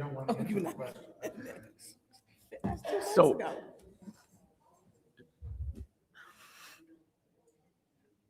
Okay. All right, so we have that, even though I am of the full opinion that is a resolution passed by this body, that resolution should be followed. The second thing, Mr. Moore, we're asking you for two different things, right? Because we are clear that there are expenditures that go under the federal guidelines and then expenditures that go under the state guidelines. That's correct. So we want the amount that is left under the federal guidelines, which if we're understanding you correctly now, because apparently we weren't understanding you correctly in the past, under the federal guidelines only, there's $2 million left there. Correct. That's correct. Yes. But that's not the total. That's just under the federal guidelines. Right. Only $2 million is left for that 2024 and before. I don't think that's the right number, but you're close. Well, we were given a 2 million number, so I'm just saying 2 million. I think at the end of December, we've spent 48 million of the 54 million. Federal From the money. From the federal side. So Pardon? Yes, the 287. So what were you saying with that fund? If you look at this graph, mine's not in color, we have 54 million that was obligated, and we've actually expended 48 million. So 54 million allocated, 48 million have been, 58 million 54 million obligated, 48 million allocated. And 48 million has been spent out the door. Out the door, it's gone. Right. Okay, so and that's where that 2 million number comes for, or 4 million? It's more than that.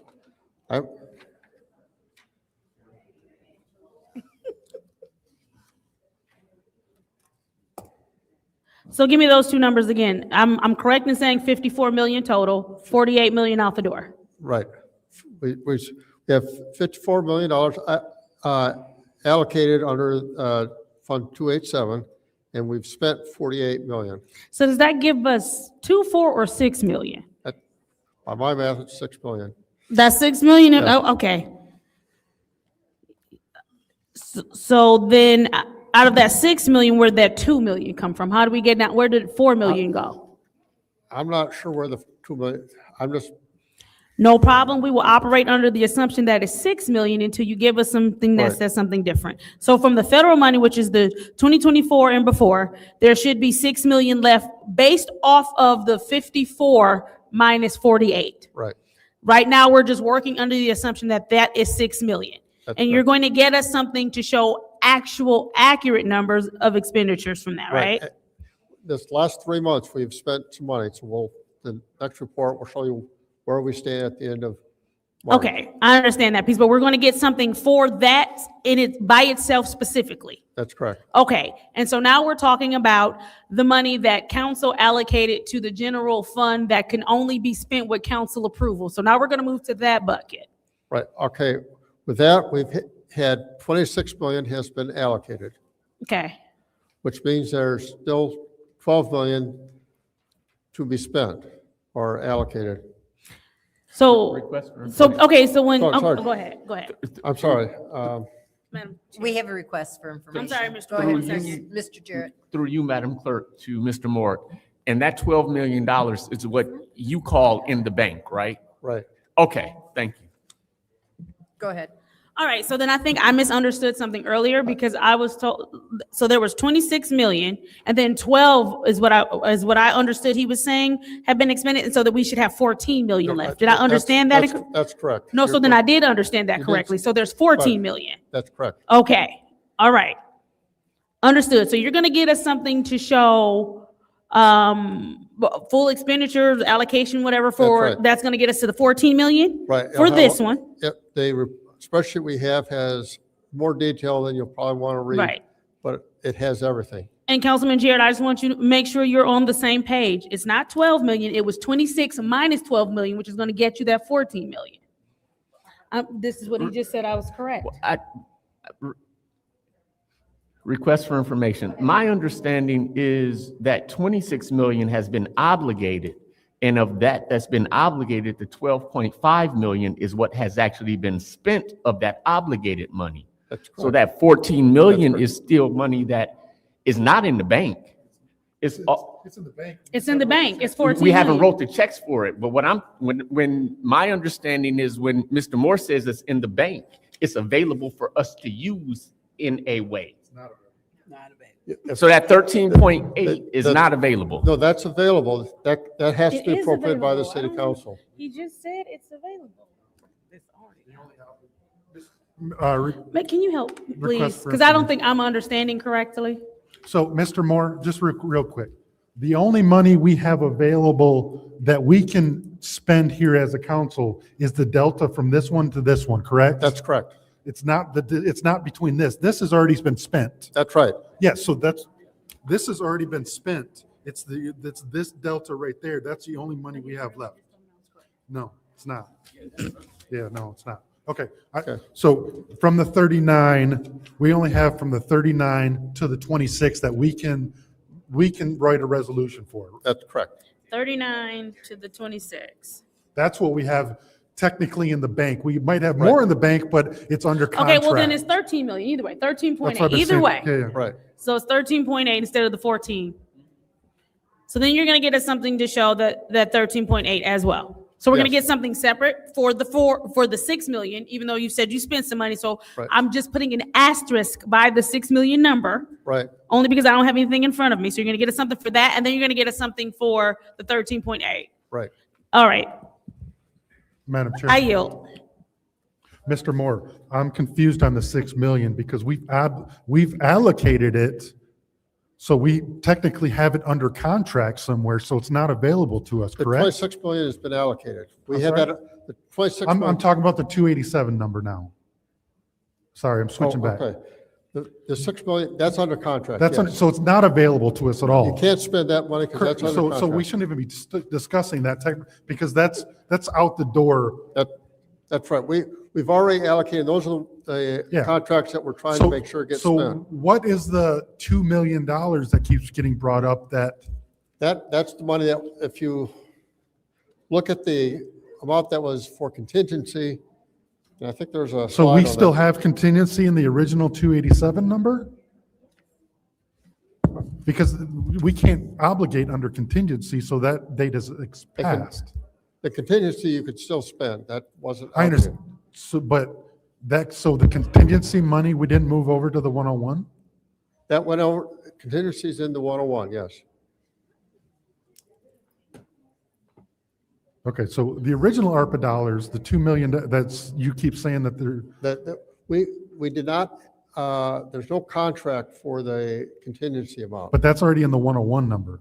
That's in the 101 fund right now. That's what I understand. Okay, so the original 287 number, there's no contingency. That number's been spent, right? So there's Yes, no, that's correct.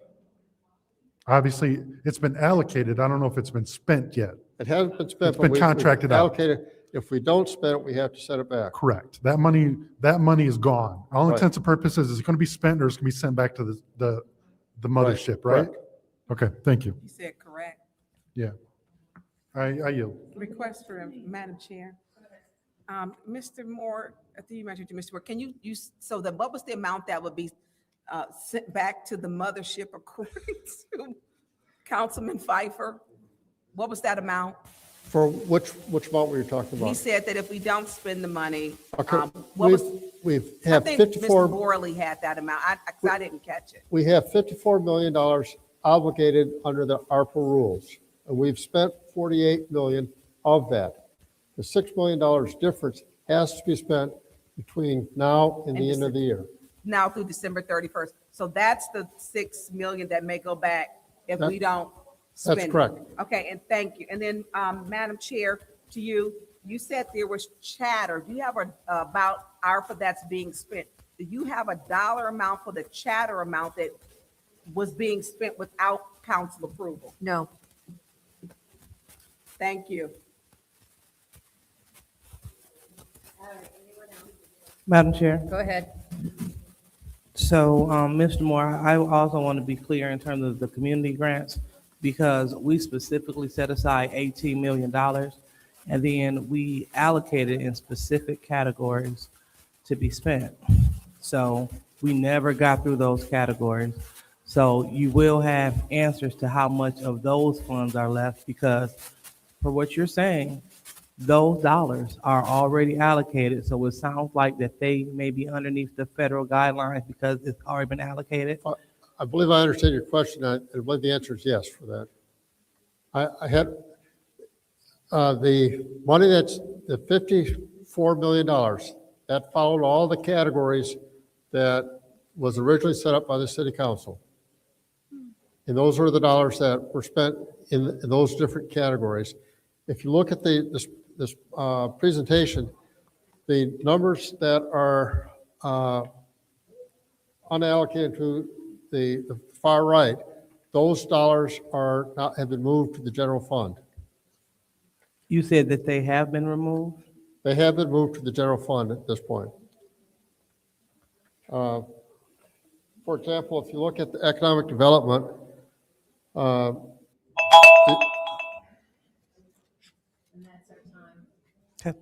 That's fine.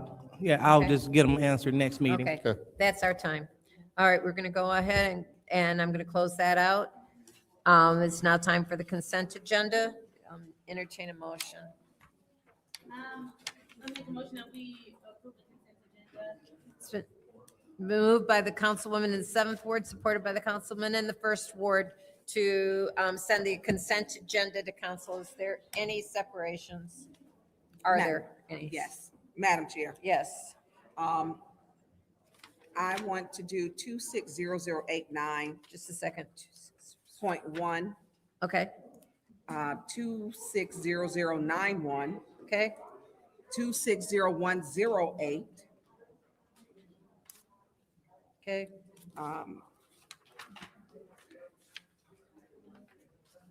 260110. And I think my other colleagues wanted to do the other ones, so I'll let them, that's it for me.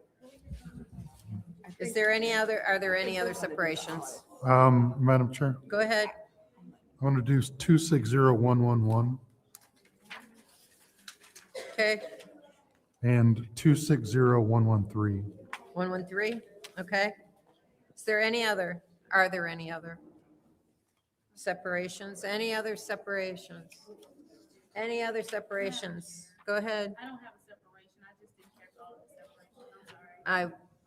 The separations are 260089.1, 260091, 260108, 260110, 260111, and 260113. I want to, Madam Chair, Yes. 260073. Okay.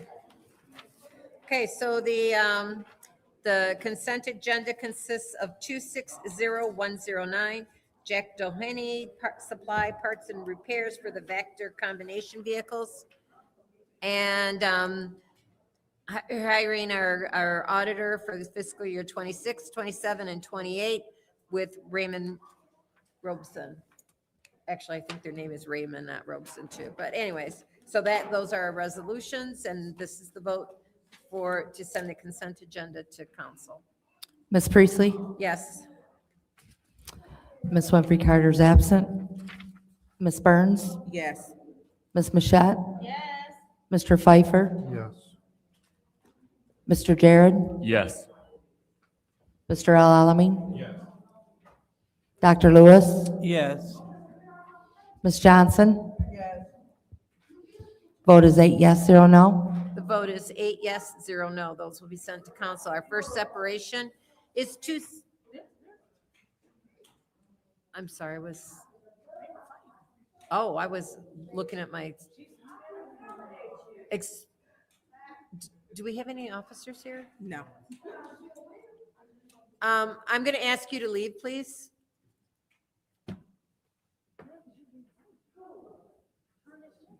You in the jacket, right? What, that's standing up in the back right now with I'm asking you to leave because of the fight. That was.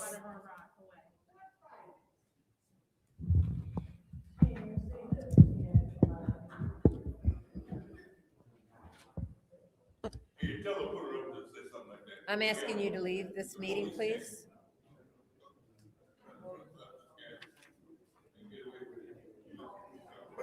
Judy don't even have an officer. She's still sitting Huh? there. No, I know. Well, you're gonna have to issue vote. Ain't my problem. They seem to be fine.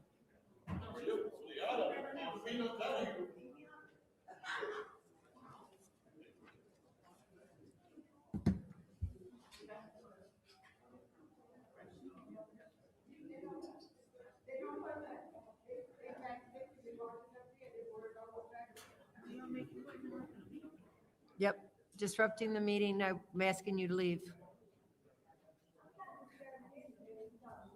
Request for information. What's your request? Did she have her first warning? No, she did not. Well, Madam Chair, that, according to council rules, she had to get a warning first. This is your warning.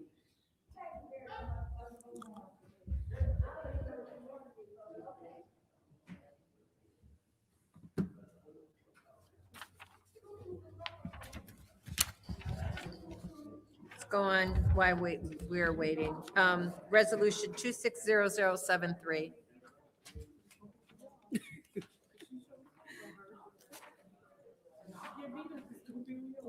Yep, that's right.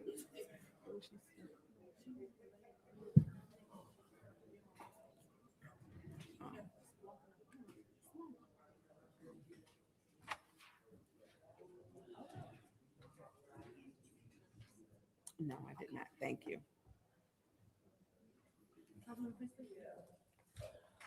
Yes. Our first resolution is separated resolution, and I am waiting for our officers to arrive. 260073. I'll entertain a motion.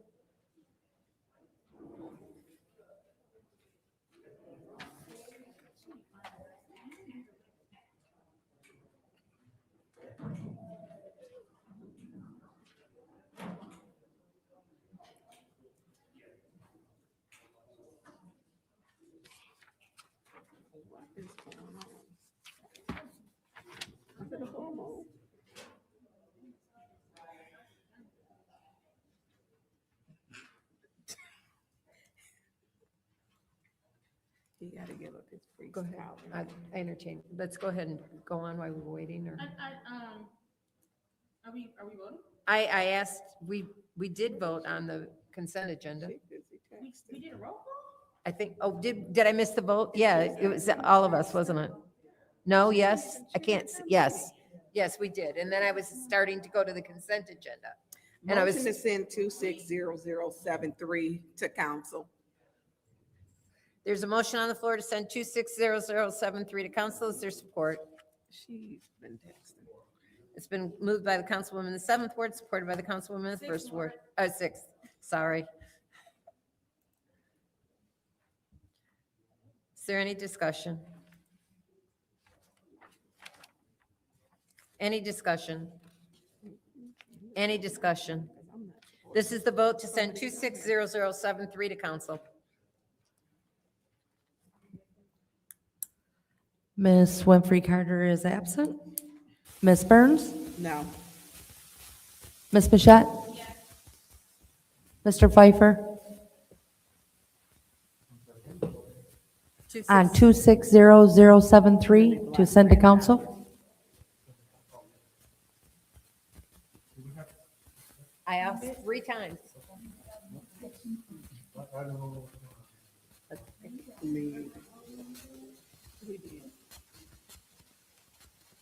Mr. Pfeiffer? Okay.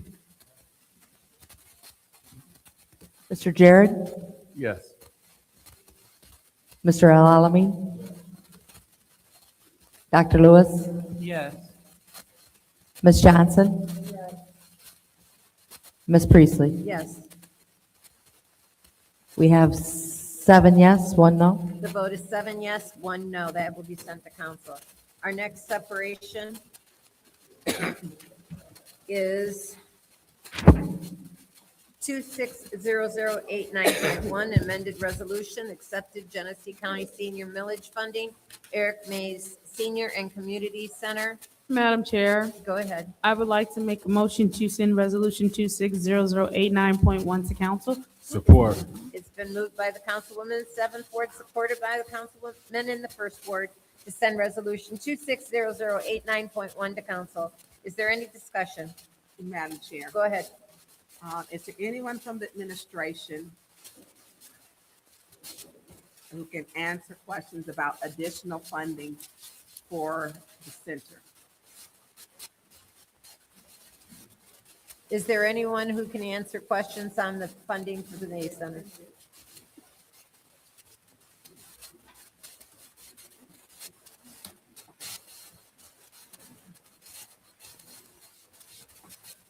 Is there anyone? Okay.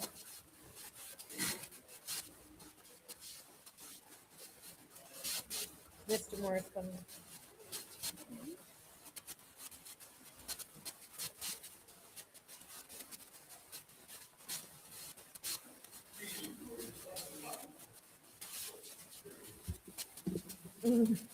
You were the chosen one, Mr. Moore. Do we have, we had asked prior a complete budget and how much it would take for running the center, operating costs, salaries. We didn't get that. I believe I did that verbally. I don't think we may not have passed it out, but I think I gave it to the council. Hold on just a verbally. second. Christelle, the static, do we know where it's It's coming in from? the park fund. They're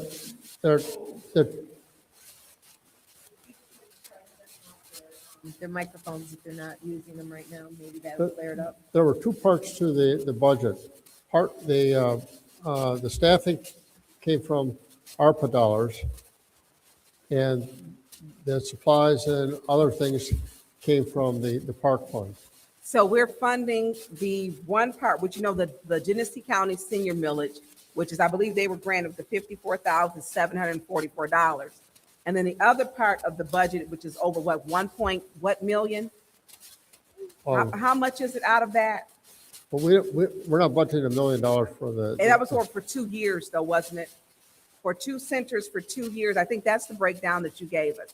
Okay, but that included more than just, Huh? if you talked about the ARPA resolution, that included more than just the positions for the Mays Center. So what is the breakdown of how much it costs just to run the Mays Center? And how much of that, and how much are we using in ARPA funds, general funds? We know the 54,000, but if the salary is 85,000 for the director for that center, Right. we know that we still have to come up with, we have people here today stating they were not paid for services. They, were paid one time, have not been paid again for the programming. So where is the budget for the Mays Center? For the programming piece comes out of the park fund. The programming was coming out of the ARPA fund, No, the park fund, the park fund, right. and this park fund, that's a new fund, right? No, we've had that for years. But it's what been because we didn't have parks. I think that's what we were talked about. We didn't know how much is in the park fund? Ooh, I don't know that off the top of my head. I can. Request for information. You know, we asked him the same question last time, and he was supposed to give it to us. Yes, could you repeat that again? Because I couldn't hear the static. Could you repeat that? Not a problem. This is a reoccurring question that we asked Mr. Moore last meeting that I asked. So he said that he had the answer, so. Thank you. Thank you. And so if we can get the park fund, Councilmember Lewis has asked for it before, she said, I guess, a couple of times. If we can get what's in the park fund, because if we're doing, where's the 54,000 going to? Is it going to programming, the different activities? It's not enough to cover an $85,000 salary plus fringe benefits. So we can get what it costs to run the Mays Center. That's all we're asking. Okay.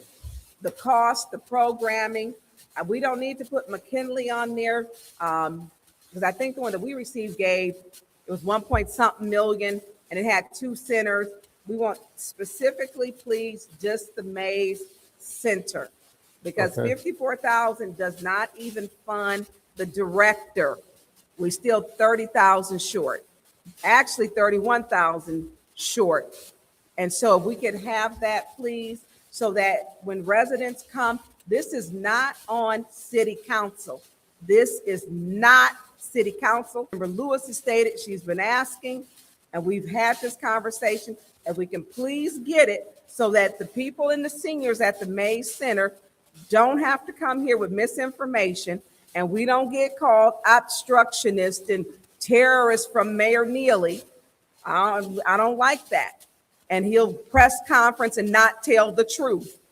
Or we can say he will lie, because we're asking just the Mays Center, please, how much it is for that budget, so that we'll know where that 54,000 fits in.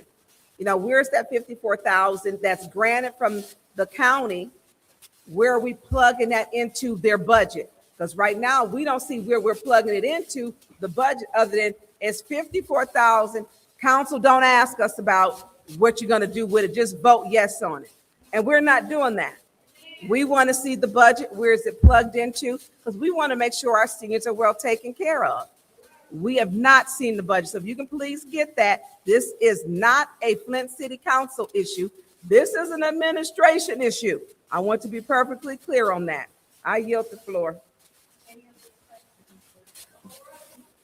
Any other discussion in the first round? Madam Chair. Go ahead. Thank you. So I just want to reiterate, Mr. Moore, that was one of my major concerns. Never heard of the park fund, didn't know that we had one, because to my knowledge, all park things were handled by the county. So again, I echo the same sentiments. Could you please bring a total so we can have an understanding? So I see a gentleman just walked up right beside you. So Madam Chair, through you to. RL, please sit down. RL, please sit down. RL.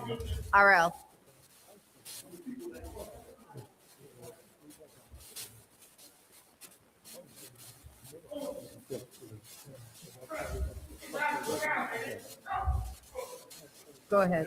Okay, so I RL, thought he had something to please add. do not shout out. Thank you. Go ahead. Yeah, so through you, I thought he had something to add. Yeah, we have a millage for Parks and Recreation. Okay. And the city has had that for years. I don't know when it started, but it's had it for a long time. And this was part of that program. Most of the dollars that we have in the Parks Fund is used to pay the county to maintain our parks. Okay, so out of this fund, we pay the county to maintain? Yes, And it's a millage that comes to the city? yes. Okay, cool. Thanks for sharing that. Now, if you could just give us a breakdown of, okay, if it's a millage, how much is the millage bringing in? Oh. And then, go ahead, Mr. Moore. Like I said, I just, I've prepared I have the expenses for this fiscal year to date, and I can send that to you if you'd like. Well, I couldn't hear you. so you said that you have it and you would send it to me? No, I can send it to you if you'd like it. Yeah, that'd be a great idea. If you could send it to the clerk, so the clerk can send it to everyone Right. on the body. So it'll have down the millage as well as the reoccurring expenses, correct? Okay, right. All right, great. Thank you so much, Mr. Moore. Looking forward to receive. Now, when can we receive this? Pardon? So when will we receive this? I can send it to the clerk tomorrow. You said tomorrow? Yeah. Okay. Thank you so much, Mr. Moore. Thank you, Madam Chair. Thank you. Anyone else? Yeah, Madam Chair. Yes, go ahead, Mr. Mr. Moore, how much money are we funding how much are we using of the Parks Fund to fund the Maze Center? It's not much. It's like, I want to say it's under 100,000. I want to say it's like 50 or 60,000. Okay. Because I'm looking at the budget and I'm trying to figure out which number, do you happen to know how much we're given to the county? Not off the top of my head, no. I know last time I think it was like 600,000 or something, but It's in we that also get ballpark. $500,000 from the Mott Foundation for that, right? The Mott Foundation also contributes to that, yes. Is the Mott Foundation grant included in your budget numbers or no? Not in the park, not in that part of the budget. Show up in the other funds or other grant funds. But we just basically get that and give it directly to the That's county, correct. correct? We're a pass-through for that. Okay. Okay, I yield. Thank you. Thank you. Anyone else? Anyone else in the first round? Anyone else in the first round? Anyone in the second? Madam Chair. Go ahead. Thank you. Mr. Moore, through the chair, did we put any ARPA funds, 101, 287, into that Parks Fund? No, Okay, so none of those funds were put in there. that's correct. Okay, thank you. Any other discussion? Any other in the second round? Anyone else in the second round? Madam Chair, Go ahead. Mr. Moore, because I believe we did allocate ARPA funds for parks. Right, yes. So where did they go? Ooh, I'm not on the program expert on that. I think we went to keep Genesee beautiful. You need to talk to someone from the program side to do that. So because we had $30,000 allocations, correct? So what fund did those go into or come from? For the wards, when there were the Oh, 30, 287? the general fund part of ARPA, yes. So it came from 287? So No, then, 101 the general fund ARPA, so it came from 101. right. I recall at that same time that we passed funding for ARPA for parks. So it was the same time Councilman Murphy passed, his 30,000, did something for Dewey Park as well. They didn't go into the same or come out of the same? They didn't go into that, no, they went in different spots or different funds. The Park Fund is a millage and it's No, but I'm saying we specifically used ARPA money for parks. Right, yes. And that was done out of for Murphy, that was done out of the general fund, ARPA. What's the number on that? It's, was 101. But the money the council passed specifically for parks, because we did pass You ARPA did- money for parks. You did pass the Where, resolution for that. where did that come out of? That came out of the general fund. Which is what? 101. Okay. 101. Okay, then I don't think you understood Ms. Burns's question. Yeah, because I want to know how much. Yeah, but he said none of it came out of there. I don't think he understood what you were asking. I mean, But none of the ARPA dollars went into the parks fund itself. right. Because most of what that fund is used for is contracting with the county. I got you. I'm with you. Okay, thank you. I'm with you. All right, I make a motion that we send this to Special Affairs. So motion on the floor to send resolution 260089.1 to Special Affairs. Is there support? It's been supported by the councilman in the first ward. Roll call, Madam Secretary.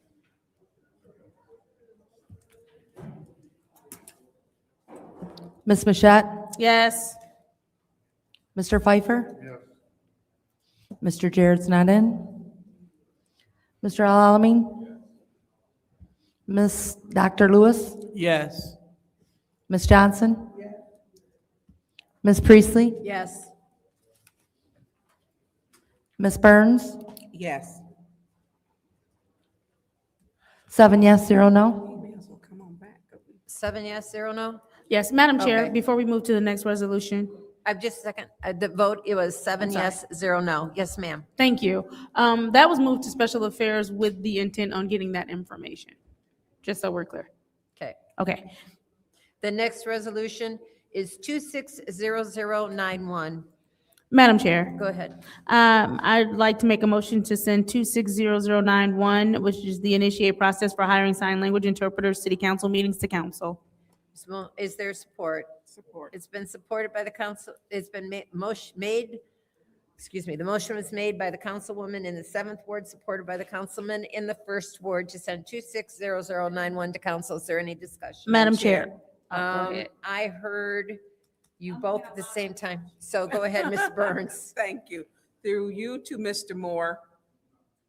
Mr. Moore, you stated our last meeting that you would be able to, that there should be funds other than our opioid, but 30% of our opioid funds can be used for services other than opioids, so that the public knows, because it has been used by this administration for everything else under 75,000. So, Mr. Moore, did you find a fund to pay this, or an account to pay?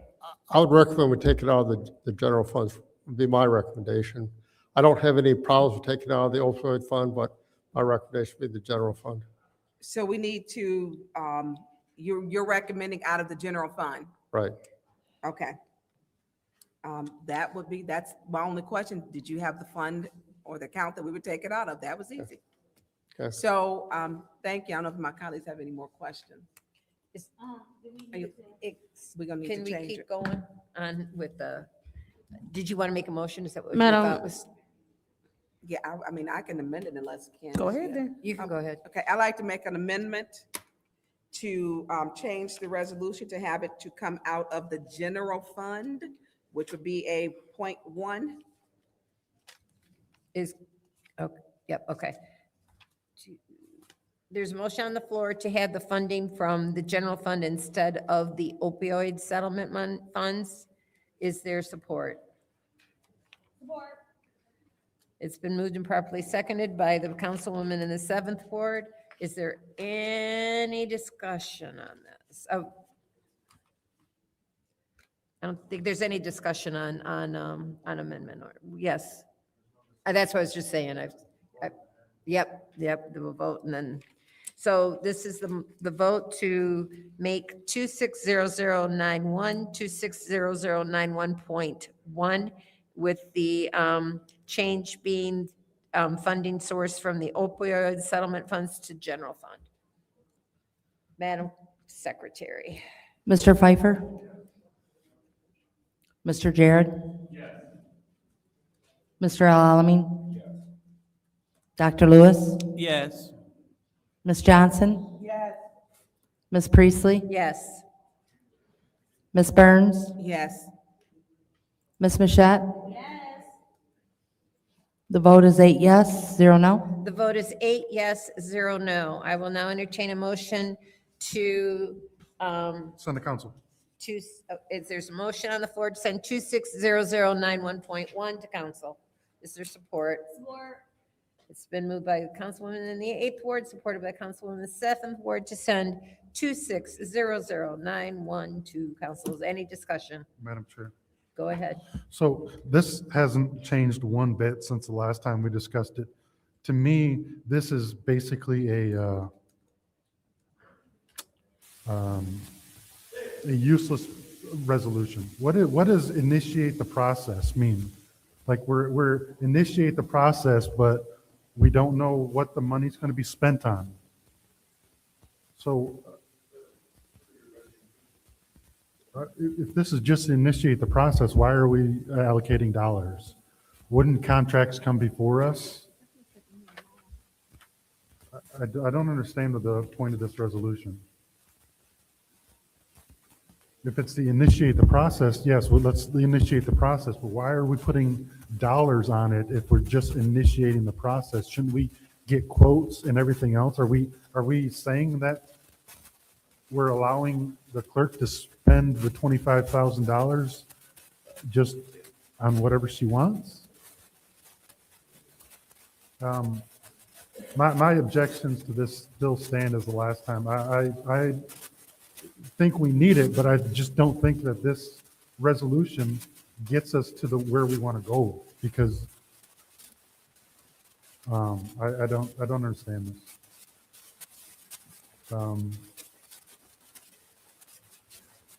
I mean, we can't even get the static out of our speakers, and we want to do technology upgrades allegedly to get this going. So, yeah, I'm still a no. Thank you. Thank you. Is there any other discussion in the first round? Any other discussion in the first round? Any discussion in the second round? Any discussion in the second round? Okay, this is the vote to send 260091.1 to council. Mr. Jared? Yes.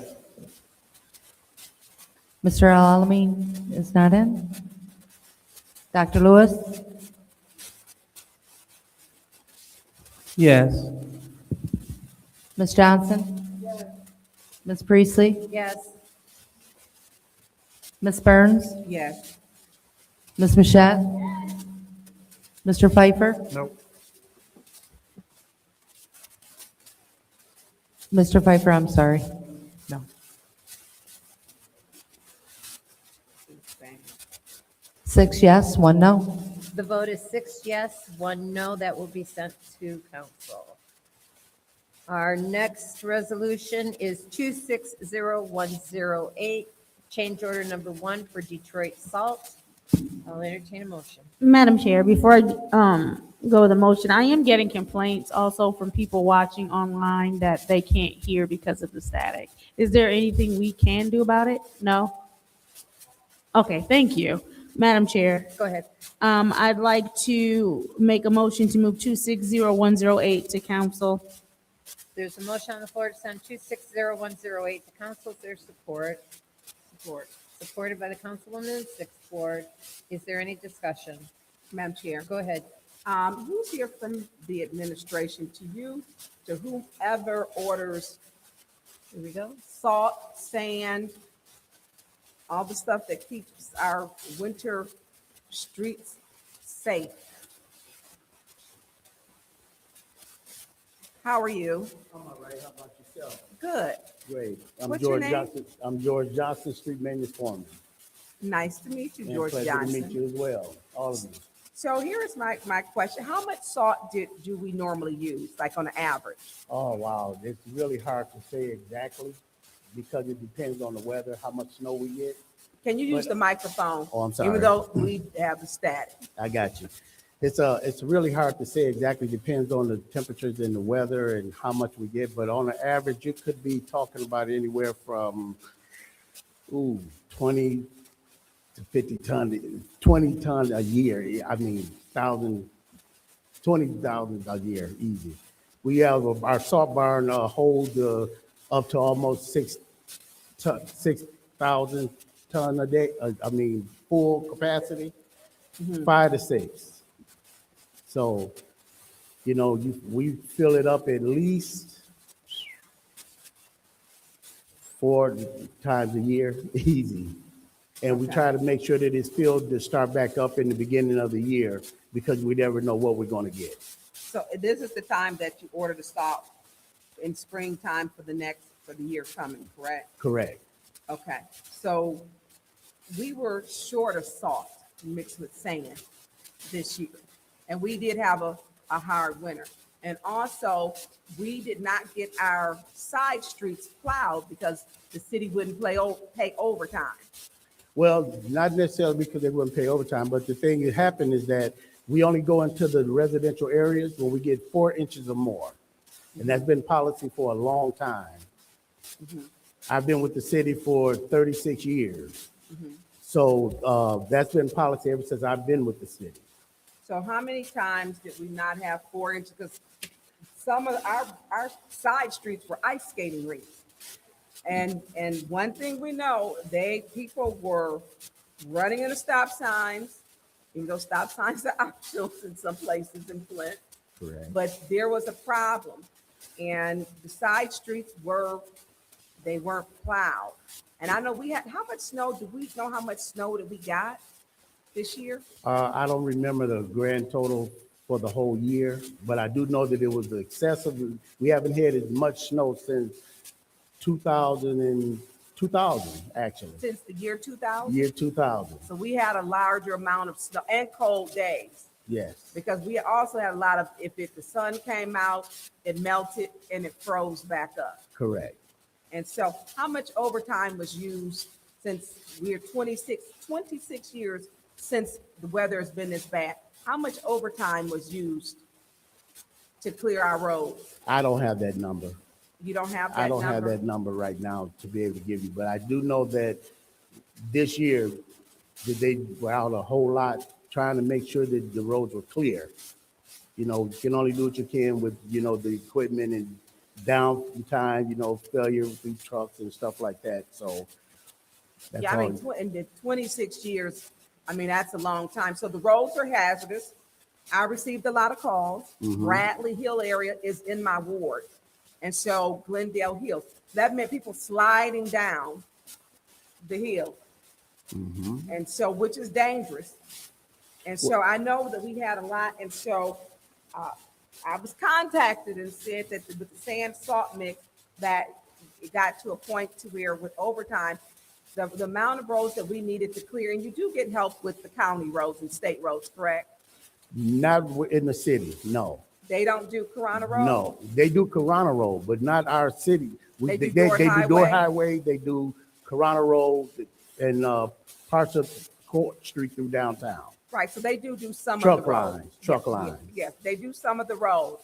And so the side roads, some of them never got plowed, it seemed like. Well, let me say this, if they did, they were probably just missed for whatever, and I don't really think that they were actually missed, but a lot of times when you get snow and then it re-snows again, it seems as if they were not touched. But I don't know if there were any areas that just wasn't hit at all this year. Okay, so was it an issue, you didn't know if there was, the overtime. I know with the amount of snow that we got, we went days where the snow was just. Well, the first thing you have to do, we have to make sure that the majors are safe first because they're fast driven and people, I hate to say it, just don't slow down. No, they don't. So we have to make sure that the major streets are done first and then we go into the residential. So are you ordering the same amount of salt that you did last year for this upcoming winter? Well, we try to make sure that the barn is filled to be able to start with a full capacity, because we don't know how much or how bad it's gonna be Okay. when it starts up. Okay, so what I'm saying is, the same time last year, is that the same amount? Are you ordering more salt? No, we're just trying to make sure that I won't say that it's more, but I'll say that it's equivalent to how much we have in there right now as to how much we'll be adding to fill it to make. Detroit salt ran low on salt. Exactly. And so there were times when we didn't have salt. We could not get salt this last winter. So what I'm saying is, in preparation, yes, we had 26 years. We need to make sure we're better prepared, because that's dangerous when you're driving. People already think we're the Autobahn, that the speed limits don't matter. So what I'm saying is, because Detroit salt, we couldn't get salt for them. So let's better prepare for the year coming up. That's what I'm saying I want to get at, because it's dangerous for you all to be out there too. And once that ice gets impacted, because we don't have a salt and a sand mix when it's way below freezing, we're just on a sheet of ice and it's a free for all. So I'm saying, are we preparing better? My time is going to be up. Well, we are preparing for it. That's exactly what we're trying to do to make sure. Mhm. Any other discussion? Any other discussion in the first round? Madam Chair, Go ahead. can you call Mr. Moore up, please? Mr. Moore?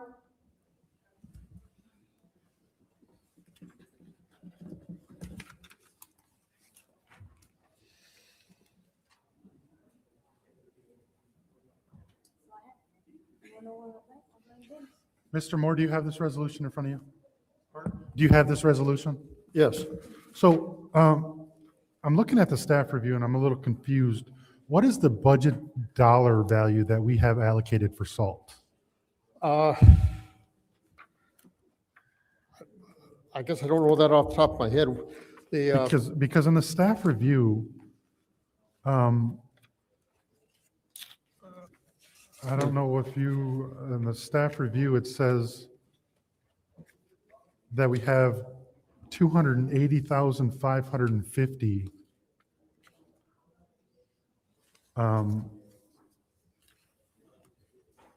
Is that a number that you're familiar with? Which, let me find it in a second. So I guess my question is this number still included with the original budget, or we need to amend the budget? We do have money in the budget. And the way this resolution was explained to me is that they very much wanted to have the salt delivered now because. No, I understand that. And I understand what they're doing. I just am trying to make sure that, so we don't have to amend the budget? So No. So how much is in the budget and how much have we spent? Just to give you an idea, the major street fund, we budgeted for, I want to say it's like 15 million. We haven't even spent half of it at this point. But don't we do a line item budget for salt or no? No, that's under supplies. It'd be under the winter maintenance for supplies. We're good. Okay. And then, I'm sorry, can I have the other gentleman come back up? Yep, he's coming. Yeah, I didn't catch his name.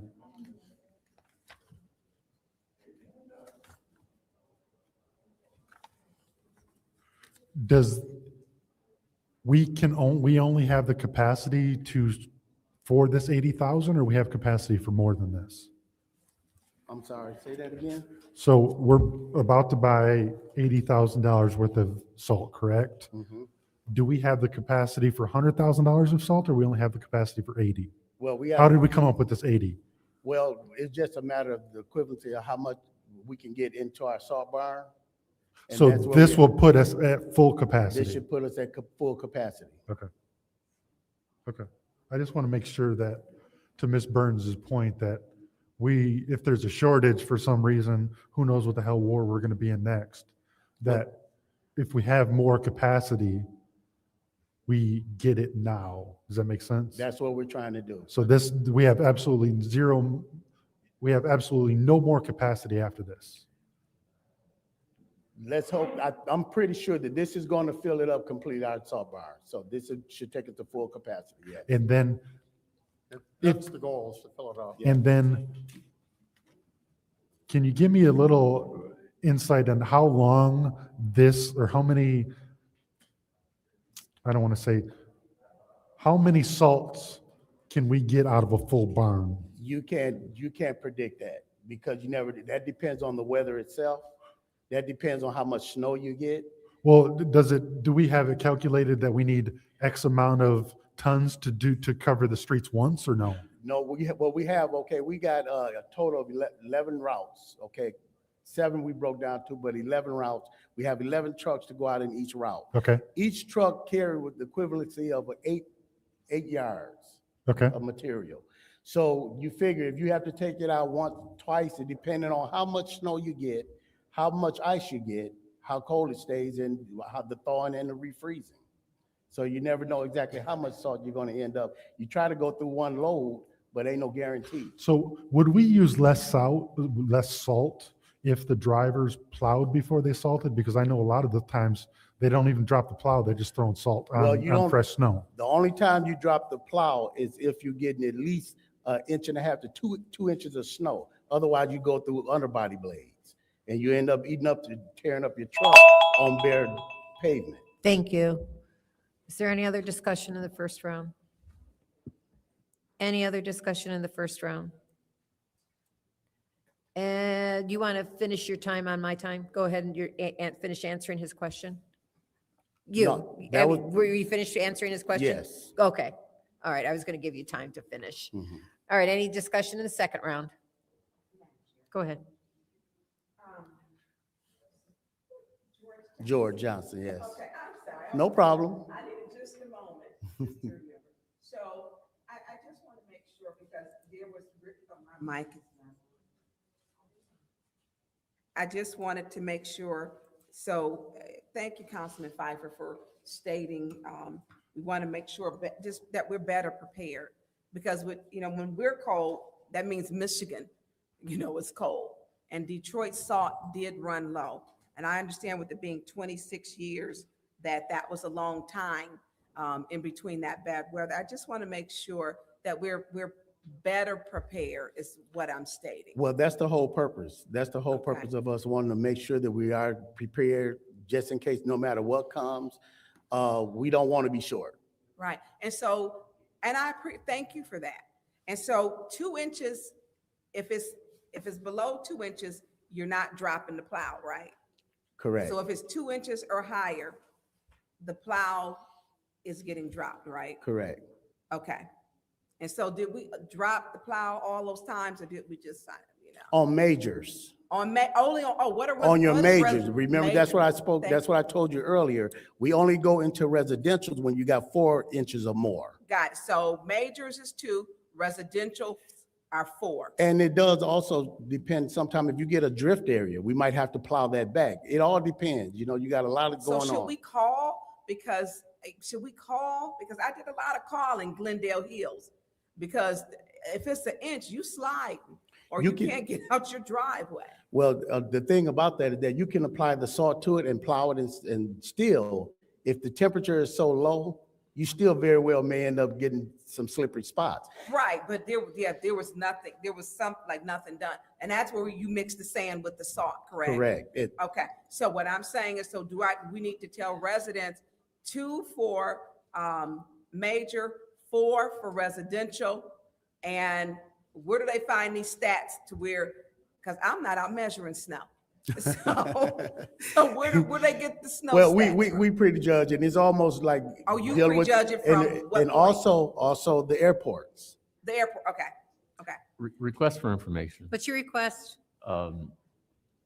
Through you, Madam Chair, to the speaker, that 4 inches of snow, over what length of time is that accumulating? Is that in a 24-hour period? Is that, how is that determined? That's determined over the overall, course of the snow from the beginning of the time that it snows till the time that it actually stops snowing. I mean, you can't stop it until, you can't say, well, okay, you got 4 inches and it's still snowing. Request for That's it. information. What's your request? I think he's saying like if it gets 2 inches today Mm-hmm. and then next week we get 3 inches and that's a cumulative of 5, does that? No, it doesn't necessarily work like that, because see, that 2 inches that you got before may have melted down in between the days. So you got to go by the snowfall itself. The day that it comes, from the time that it comes until the time that it ends. Because otherwise, if we do it that way, the way you're talking about it, if we do it the way that you're talking about it, then we could end up saying 10 inches is out there on side streets, because it snowed 2 inches today, then it snowed 2 inches 2 days from now, and then another 2 inches on top of that 2 days from that. So now you got 6 inches over a period of 6 days. Well, that's not how it goes. It's how much you got in this snow. Okay, yep, go ahead, Tanya. So, Mr. Johnson. Yes. Thank you for the snow removal education. I appreciate it, so that we can give the correct information to and thank you for being out there. I know that this winter was a lot, and you really didn't have to go outside to see it. You can see it on your banisters, on your porch, the accumulations, on your flower pots, they were still out there. And so thank you for that. So now that we can give them the correct information, but we just need to make sure we got enough sand and salt in case we got ice. And thank you for that. Thank you. Any other discussion in the second round? Madam Chair. Go ahead. Yeah, I hear what you're saying, but that don't make sense in living in the community to say, okay, it has to snow 4 inches in one time, when over the course of a week, we might get 8 inches, and it doesn't qualify to get a plow in the side streets. To me, we need to amend that policy, because you know how many phone calls we get about streets not being plowed and over else? Like, we can't, how often do we get 4 inches accumulative in one time? Like it's over the course of several days. And if it's snowing over the course of 7 days, none of that's melting. Well, let me to explain it to you. If we get where we're getting, let's say, traction from tires going to the residential areas. So just because they pull from the major streets, right? So if you got traction that's going into the area, salt has been carried from the tires going into your areas.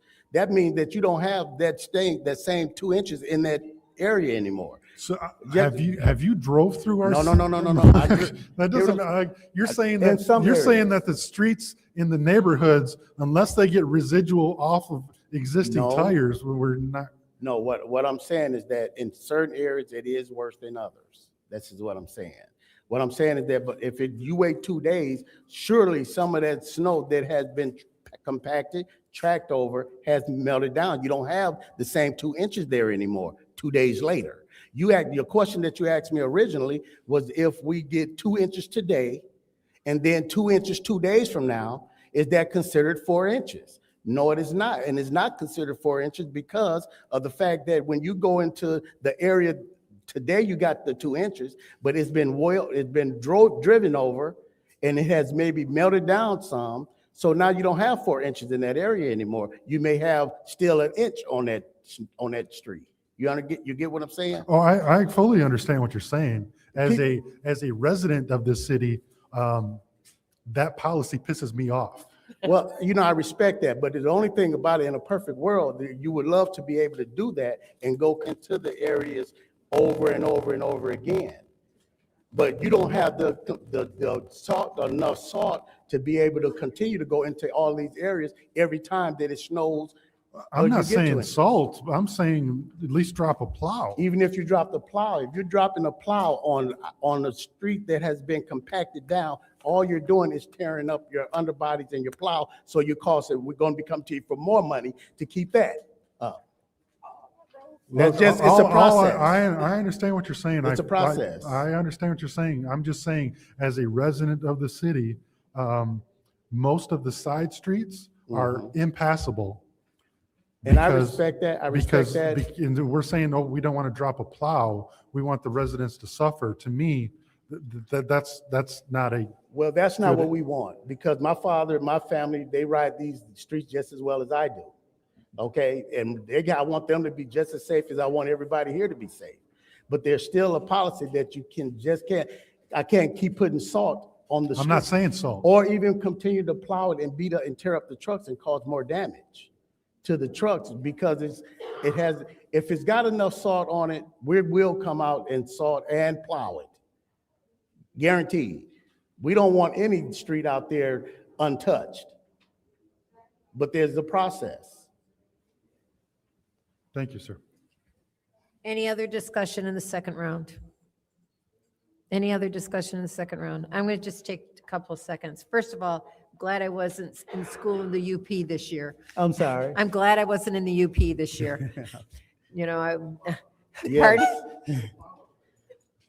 And They don't use much salt though. but only so much. Exactly. And I will tell you that at Lake Superior in the fall or in the spring, there's this much of compacted snow Exactly. on the sidewalks because they Yes. don't plow on the weekends. Exactly. So I also want to thank you for plowing Averill where it's drifted over. And it's something that we need to make a plan so that we can prevent that from happening from Longway Park.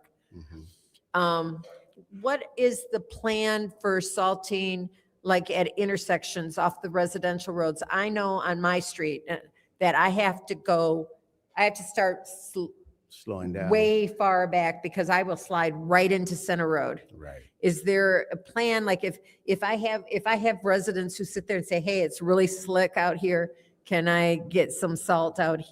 We can call you and you can salt that? Yes, ma'am. Is there a plan? Because this is consistent every winter. And what we do to answer that for you, that's where we go with our salt sand mix, and we put a little bit, you can't use salt and sand on the major roads. Right. Because of the drainage and stuff like Right. that. So what we do, we go through 50 feet before the stop sign, through the intersection, 50 feet past the stop sign. Okay. On through it, so that we can give you time for traction to stop and stuff like that. We can't do the whole street, Right. but a little bit in between and at the intersection, that's what we do. Is there, do you have intersections that you should be doing that routinely? Do you have a On list of hills, we do that like on hills where Mhm. there's steep hills, that? Mhm. you know, and lights and curves, steep curves and lights and Okay. hills. Yes. All right. So we'll talk because I have a couple of streets in my ward that need that added to it, Mhm. especially when they're going onto Center Road. Yes. Okay, thank you. So that's the end of discussion. This is the vote to send resolution 260108 to council. Mr. Alamin? Yes. Dr. Lewis? Yes. Dr. Johnson? Ms. Johnson? Ms. Priestley? Yes. Ms. Burns? Yes. Ms. Mashat? Yes. Mr. Pfeiffer? Mr. Jared? Yes.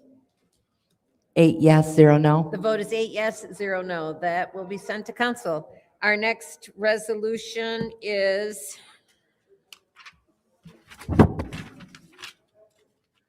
two 60110. I'll entertain and this is the contract with the Ace Saginaw Paving Company. I will entertain a motion. Yes, ma'am.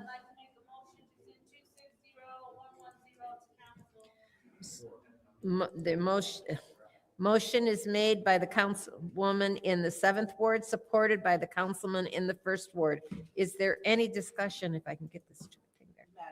Go ahead. YouTube is George Johnson.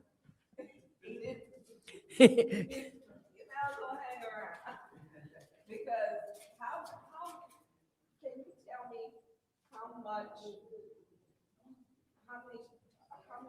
miles of road will be paved with this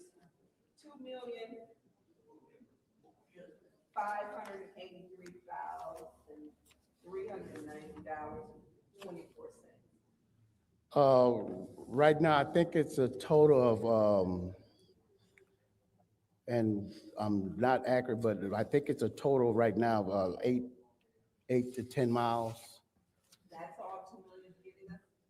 it goes, don't go too far, especially when you're speaking major roads and you get everything that's entitled to it. And major roads are 2 lanes and a turning lane. So this is 8 to 10 miles of road.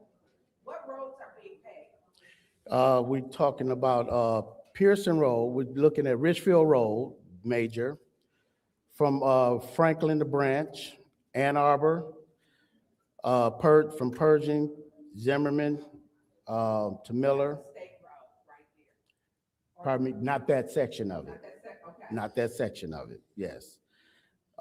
Davidson So Road. at the hill, Pardon me? at the hill at Pershing, At Pershing is Pershing. Azteca is, Yeah, exactly. and then everything merged, okay. Right. On through to Hammerberg there, right. Okay. Oh, you're going, You'll be going southbound. yeah, okay. Mm-hmm. Also, Davidson Road from Lewis to Dort Highway. Which is a mess. Okay, that's another one. And Stewart Avenue from Saginaw Street to, from Saginaw Street to Andrews. And that's it? 8 Uh, to 10 miles? Franklin. Roughly, yes. Okay, so Ballinger is terrible. Yes, it is. Ballinger is terrible, beginning at the goal, Postman, Welch. And one, there's a pothole so big, there's a side of Congress. Literally. And I go out, I don't use Spanish while I'm here. Nor do I. Because literally, you hear, when I'm on a different road outside of the place, Mhm. you hear the difference. I was like, horrible all over. Yes. And it's literally, your car, it will shake your stuff a little, it will crack your rim. I mean, and do not ride and you get in the right-hand lane. Those are the worst lanes. Curb lanes, yes. Yeah, they're horrible. And so Mhm. we talk about what needs to be paid, honestly. And when I call to complain as residents, and I hear a lot, to say it is this road, I'm like, you know, I have people with 3 houses, if they didn't do it. Yeah. So, the dog, hopefully, we can cover the road, in that right-hand lane, we got a pothole that we should be done, that's part of the highway. Okay, And that is the road. I'm in agreement. And so are you looking to roll all this, or is all of this contracted out? No, these that I just spoke to you on, we will be doing. Do you have any roads that are contracted out? We do have some roads that will be contracted because we can't do all of them ourselves. But we do have some, that I think they're more in local right now. I don't have the list on those right now. But we do have some that will be contracted out as well, which we do every year. Can we get the list, we asked for this before? I would like a list of the roads so that we know, and the ones that have been paid, so that we can keep track. I would like to know that. And it's hard to say, because it's really Flint needs paid, Yes. and our roads are horrible too, in addition, because we had cuts on the roads because of the service line replacement. So if there was water, the state should be paying the Flint, actually, in the federal government. We should not have to be doing this, and we need people in Lansing to be advocating for this. Every road had a cutout on it, there was water, and those roads, that fractures the road, and you can see, and the dips with the sewers. I remember what street, Miller Road, by the Sunoco. Thank you. Madam Chair. Go ahead. Madam Chair. Go ahead. That's actually a really good segue, Councilwoman Burns, to what my next question was going to be. The state government recently passed in the budget something to do with neighborhood roads. What's the formula for us in that funding, and what neighborhood roads are we paving out of that funding? Well, we will be doing some residentials as well. I don't know, we haven't got the total list as to right now, as to where we're going to be going in residents. We're trying to get these majors that we got on file right now. We're trying to get those taken care of. But we do have a plan to be going as far as trying to get some residentials done as well. Right, and And the state did pass something in the budget for neighborhood roads specifically. So, with the formula that they're using, how much money does that translate to for Flint neighborhood roads, Well, neighborhood streets? I don't want to give you an accurate, because I can't give you an accurate number on that right now. So I would rather hold off before I state that, because I don't want to be quoted, yeah, there, he said, well, this is how much. I can't give you a definite on that right now. Or how soon But can you there get is me? some allocated for it. I do know that. Correct. How soon can you get me where Flint fits in that formula and how many streets we will plan to pave, neighborhood streets that we will plan to pave with that money? I'm sure your next meeting that you should be able to have some answers to that. Answers, or can you get something sent before that meeting? Because Oh, I'm sure. thank you, I appreciate that. Yes. I yield. Anyone else in the first round? Oh, wait. Oh. Yep, Madam Chair. go ahead. Can you tell me exactly how the grading process, or who determines which roads get done? Is there a grading process, and what does that look like? The grading process goes from like 1 through 10 Okay. as to the degradation of the roads. 1 being bad, 10 being, or 1 being good and 10 being the worst. Oh, okay. Yeah. So we look at them as like, well, it might be like. Okay, let me stop you there. 1 being good, 10 being bad. How many 10s do we have? Wow. Wow. So I I can't even give you- understand that, and that's kind of a rhetorical Right. question. I know that there's a lot of them. So if we have a lot of 10s, how does a 10 make it onto this list versus being left off the Well, list? if it's at a 10, then you're talking about a total overhaul. Okay. Which means curb, gutter, everything. Is So bad. none of these are 10s. No, these are not 10s here. These are milled streets that we'll be milling down and resurfacing. So are these a 7? What are these? These will be more like 5s. These are 5s. 4 or 5. Well, I'd hate some to, of them. I'd like to see, is there? Don't quote me, because I am not the one that judged these streets that Okay. we're talking about on this list. I'm just saying my perspective may be 4 or 5 up in there, maybe even a little bit higher. But I'm not sure who. If these, graded yeah, I'm them. about to say, if these are 5s, I mean, just because I drove on Richfield today from Dort That's terrible. to Western, it's a third world country road. Like literally, I don't understand how. Well, when you ask me that question, you saying these, but you No, I know, and I'm trying to figure out why a road like some of that those are was even worse. left off. Some of these are worse than the ones that are on here, are worse than others that are on here. You know, you got some of these streets here, we got a bunch of them on here that needs to be paved, but one is worse than the other. You get what I'm saying? I get it. So which one of these are rated? If you'd asked me what streets are what number, I probably could have given you a better answer. But if Yeah. you telling me are these streets, well, all of them are on a different scale.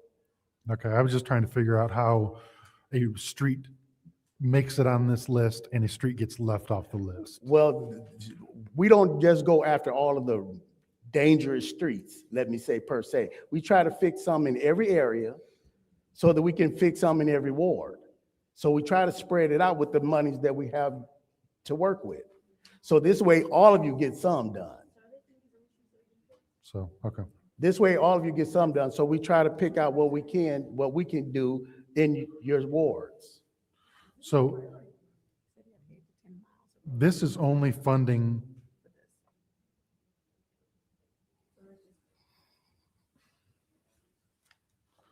So this is all the funding that we're going to allocate for the entire summer, correct? I can't answer that question. I can't. Well, I mean, I is can't this say that your that's it for capacity? it. Pardon me? Is this amount of work the city's capacity on paving? I'm not, you know, what I find out is that since I've been here, we always get asked to do a little bit more at the end of the year or something, you know, something always gets added. You know, it's never, is this the end? When you're talking about a city, because emergencies come up, you never know, is this the end? Is anything ever the end? So are we gonna have so are you aware of any minor roads that we're going to grind and re-asphalt? Minor? No. Not if we're gonna grind it. If it's a minor, then we may just do an overcap on it or whatnot, but I don't know of anything right now that we're doing that's just minor. Okay. And we got a lot of roads out there that are really bad that we're trying to focus on. And, we really try to focus on what's really bad in each ward and try to do something about it, what we can do something about. That's what we try to take care of, but there ain't no guarantee that we're gonna get to everything, but we try. No, I hear you. Go back to the plowing thing. It's like all Correct. the neighborhood streets are getting dilapidated and left behind. Mhm. And we're not doing anything we're not really doing anything trying to upkeep the neighborhoods. It's like So- if we pave something in your ward, we might end up, somebody gonna feel something neglected in their ward. Sure. It's not a perfect world we live in.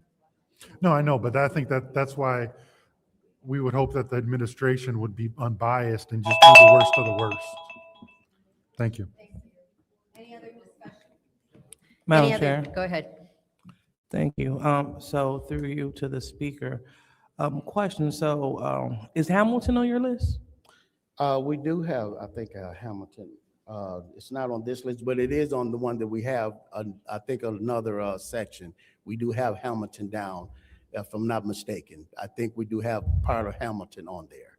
You said you think? I'm pretty sure, I think I seen it, but I don't want to quote right now for sure, but I'm pretty sure that it is on there. Because I do remember seeing Hamilton somewhere. So I don't know when, but I do know that it should be on the forthcoming list. Okay, thank you. Just not this one right now. Okay. Yes. Thank you. I know Mr. McGaha, before he left, he was stating that Hamilton was a priority because that's pretty terrible as well. Yes, it is. By Lear and then by King, Hamilton just a bad street.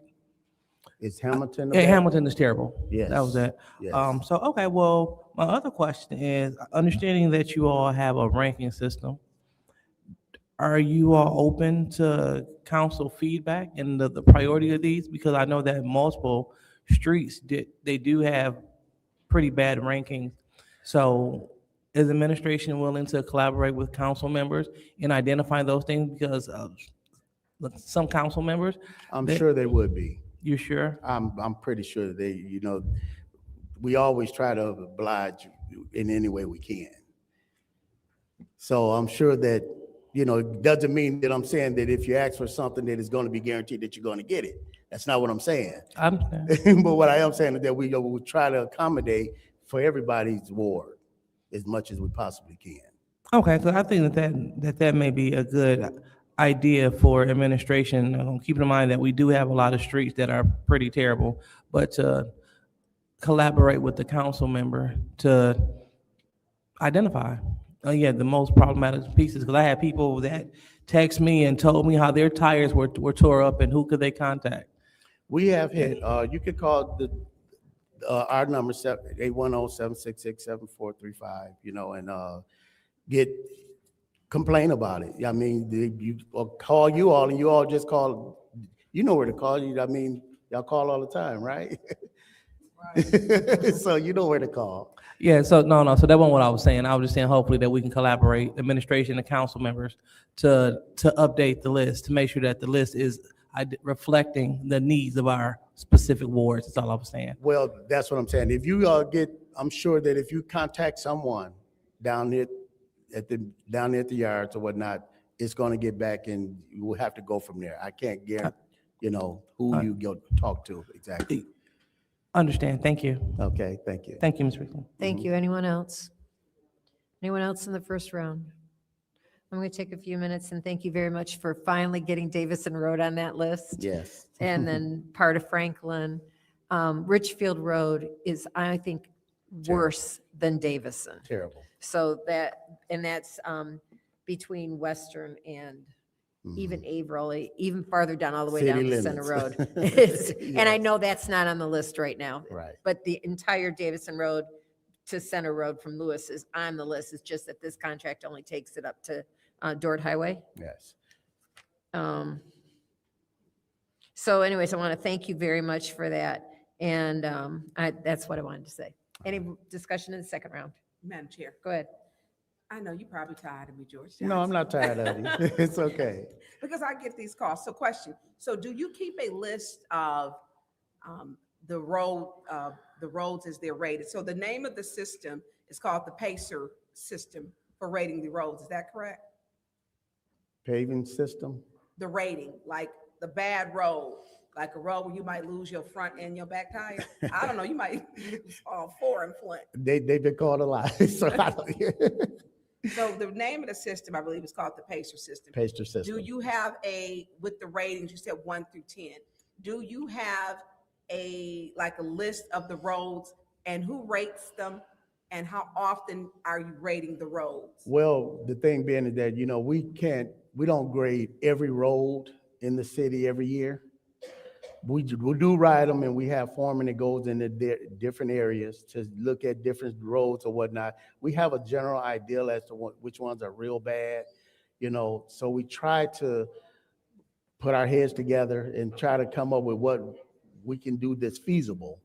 Okay, so And try to get something done in each ward. right, and sometimes we're moving around, and I think looking at how well traveled is a road and how the area is populated, it would make more sense if we're doing more traveled roads and more populated where people are traveling those roads.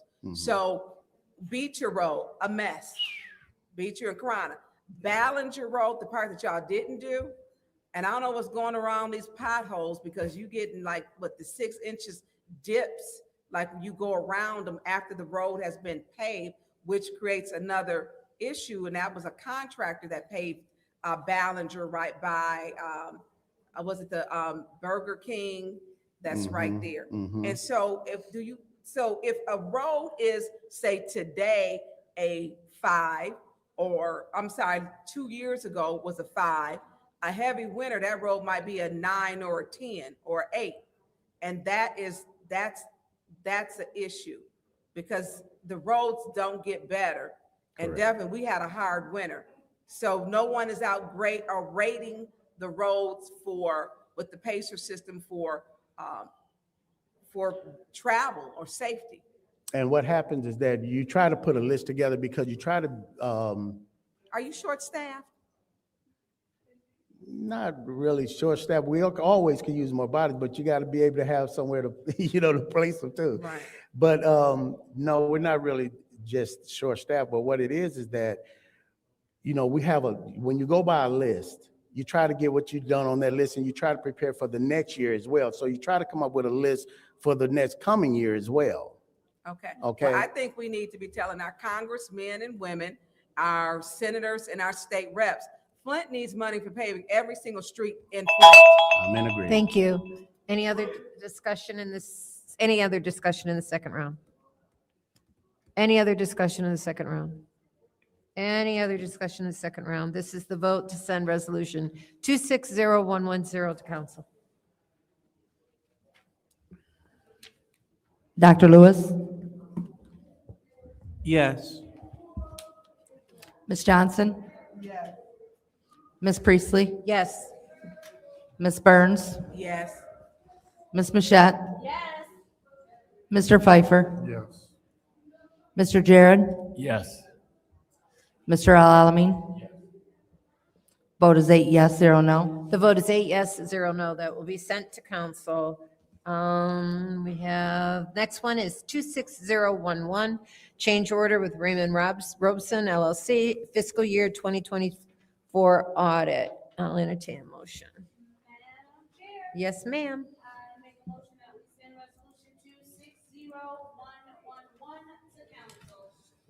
It's been moved by the councilwoman in the 7th ward, seconded by the councilman in the 1st ward to send 26011 to council. Is there discussion? Madam Chair. Go ahead. Do we have the invoice for this?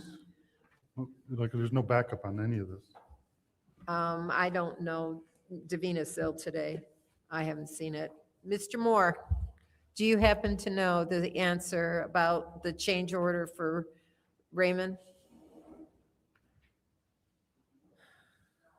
And the audit for fiscal year 24 has been done for a minute, right? So, They're doing the review right now. so why are we just now getting a change order for fiscal year 24?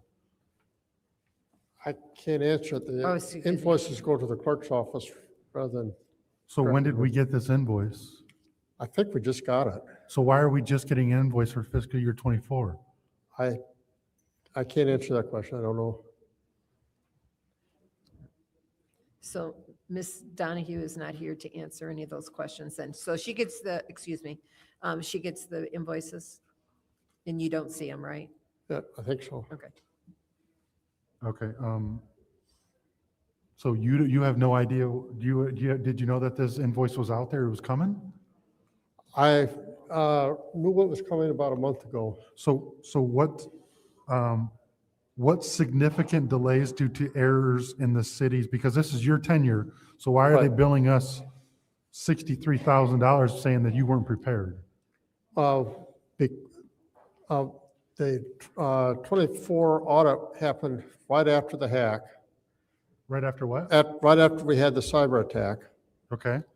And the one audit ended, and within about a week, they were here for the next audit. We hadn't even had time to check to make sure that the trial balance, our trial balance agreed with the audit report at that point.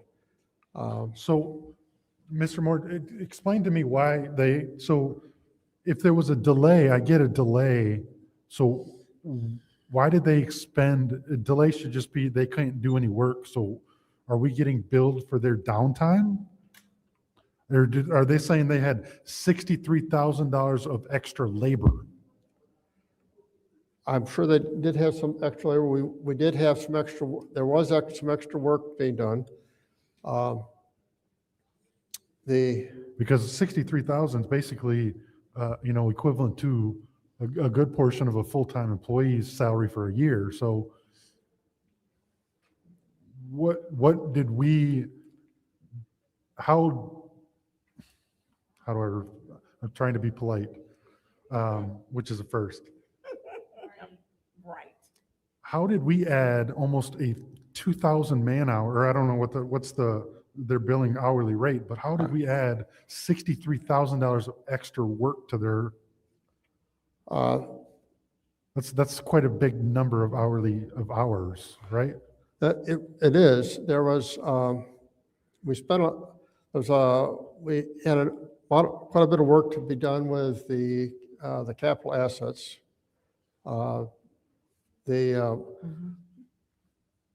Trying to decipher what had been done previously was difficult, and we spent a lot of time working on that. We also had a lot of work to be done in the grant management side of things. Okay. I'm just, every year we get the same spiel, and I think I think every year since I've been on council, every year we get a big change order because they come back and say the administration delayed or screwed them or somehow, like every single year, I believe it's been that way. So, and every year I say, well, every year I get told it's not going to be that way because we did X, Y, and Z, but every year it is. The thing which has really hurt the city has been the turnover of staff. If you want to keep the cost down, you have to have consistent staff from year to year. Well, so is this, because this doesn't say where it's being paid or anything. So this resolution, did you put this resolution together? No, I So just this saw. doesn't have account numbers on it. It doesn't have a signature. And I was told we weren't approving anything that doesn't have the attorney's signature on it. So what account is this being paid out of? So because we paid it out of our account for the main one, so should this be coming out of your account? That would be fine. I don't have a, Thank that's you. fine if you do it. It doesn't, to me, which fund Thank you. account it comes out of doesn't make much difference to me. If you Any want to other take it out of my discussion? account, that's fine. If you want to take it out of your account, that's fine. Yeah, Mr. Moore, that was his time, so I have to cut you off. Any other discussion in the first round? Go ahead. Go ahead. Thank you, Mr. Jarrett.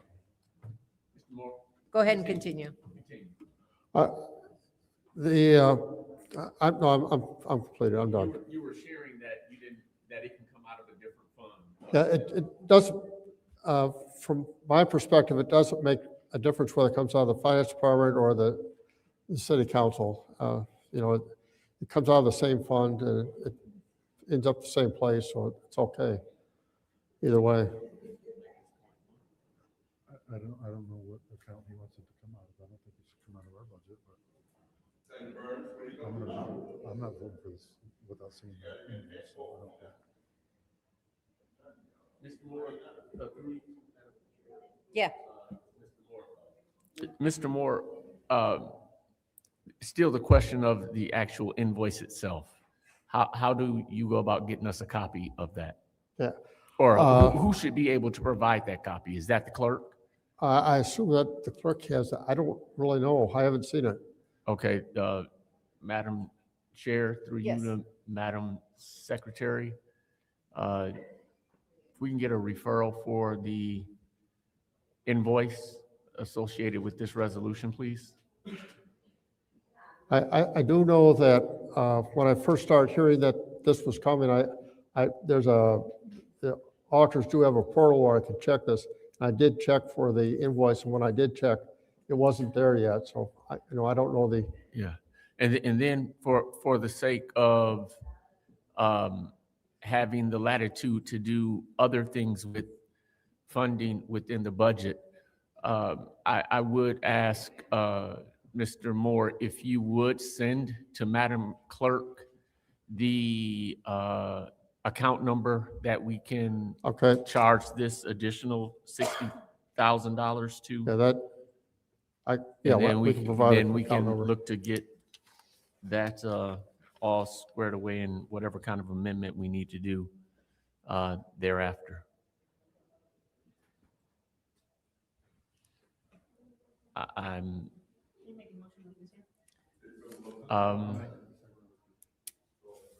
think I'm good with questioning it at this time. I yield. Is there anybody else in this round of discussion? Anybody in the second round of discussion? Councilman Pfeiffer. So, Mr. Moore, I know that this isn't necessarily you, but to me, this is a little troubling that you haven't seen the invoice and like, is there no checks and balances on if this is a valid invoice and they actually? I do know the auditors have been talking about, have told me that there's going to be a change order, but I have not seen the invoice yet. I know that I looked for it once in anticipation of it. So is there, is there no checks and balances on if There is, I mean, before we'll pay it, we obviously have to have an invoice. No, I understand that, but like, if they charge us 120,000 instead of 60,000, like, is there anybody that's going to check to see if that's a valid invoice, meaning that they actually did the work or that they are claiming that they did, or the extra time that they put in? Yes, we will look at that. If you'll notice that the resolution doesn't have some signatures on it. I understand that. So it shouldn't come to us until it's been vetted by you and the city attorney, right? So why is it shouldn't be before us, right? I can't answer that question. But if you haven't vetted us, if you haven't vetted it and said that it's a valid thing and we approve it, you have to pay it, right? Right. So if you have objections to it after you see the invoice, or actually you probably won't even look at it after we've approved it, right? I always look at, if a change order like this, I will look at and approve. Okay. I mean, just to me, like, we get an invoice and like nobody checks it over and we just approve it, and like, to me, there should be a little bit of a checks and balances of, did they actually expend extra labor? There are people that, I'll go through a couple levels of approval before it gets paid. That's true for all our invoices. Okay. I would like it to go through those levels of approval before it comes to us. To me, this is way putting the cart before the horse. I will talk to the auditors tomorrow, find out. I mean, to me, talk to them and why we're just now getting a 24 audit invoice when they're well into almost completing 25, right? Right. So they're going to complain about us being screwed up. Why do we get an invoice a year after they've done the damn work? I can ask the question. Madam Chair, I make a motion to leave this here. Leave resolution 260111 here in finance. Is there support? Moved and properly supported by the councilman in the first ward. Roll call, Madam Secretary.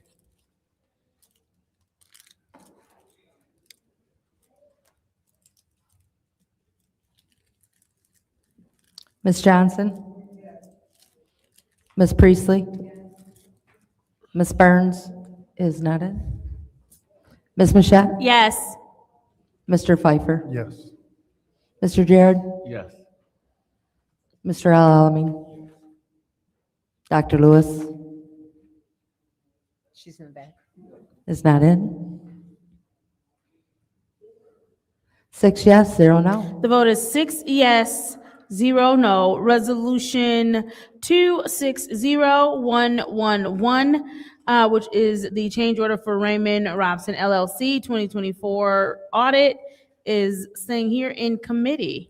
Okay, our next resolution is 260113, a contract with Trio Paint, general contractor services. I'll entertain a motion. Yes, ma'am. I make a motion that we move resolution 260113 to council. It's been moved. Oh, by that's the my council bad, family. Hey, President, y'all gonna have to go to the other supported chat. I gotta get up out of here. to send I know I got some stuff to do in the morning. My bad, I didn't mean to do that. council.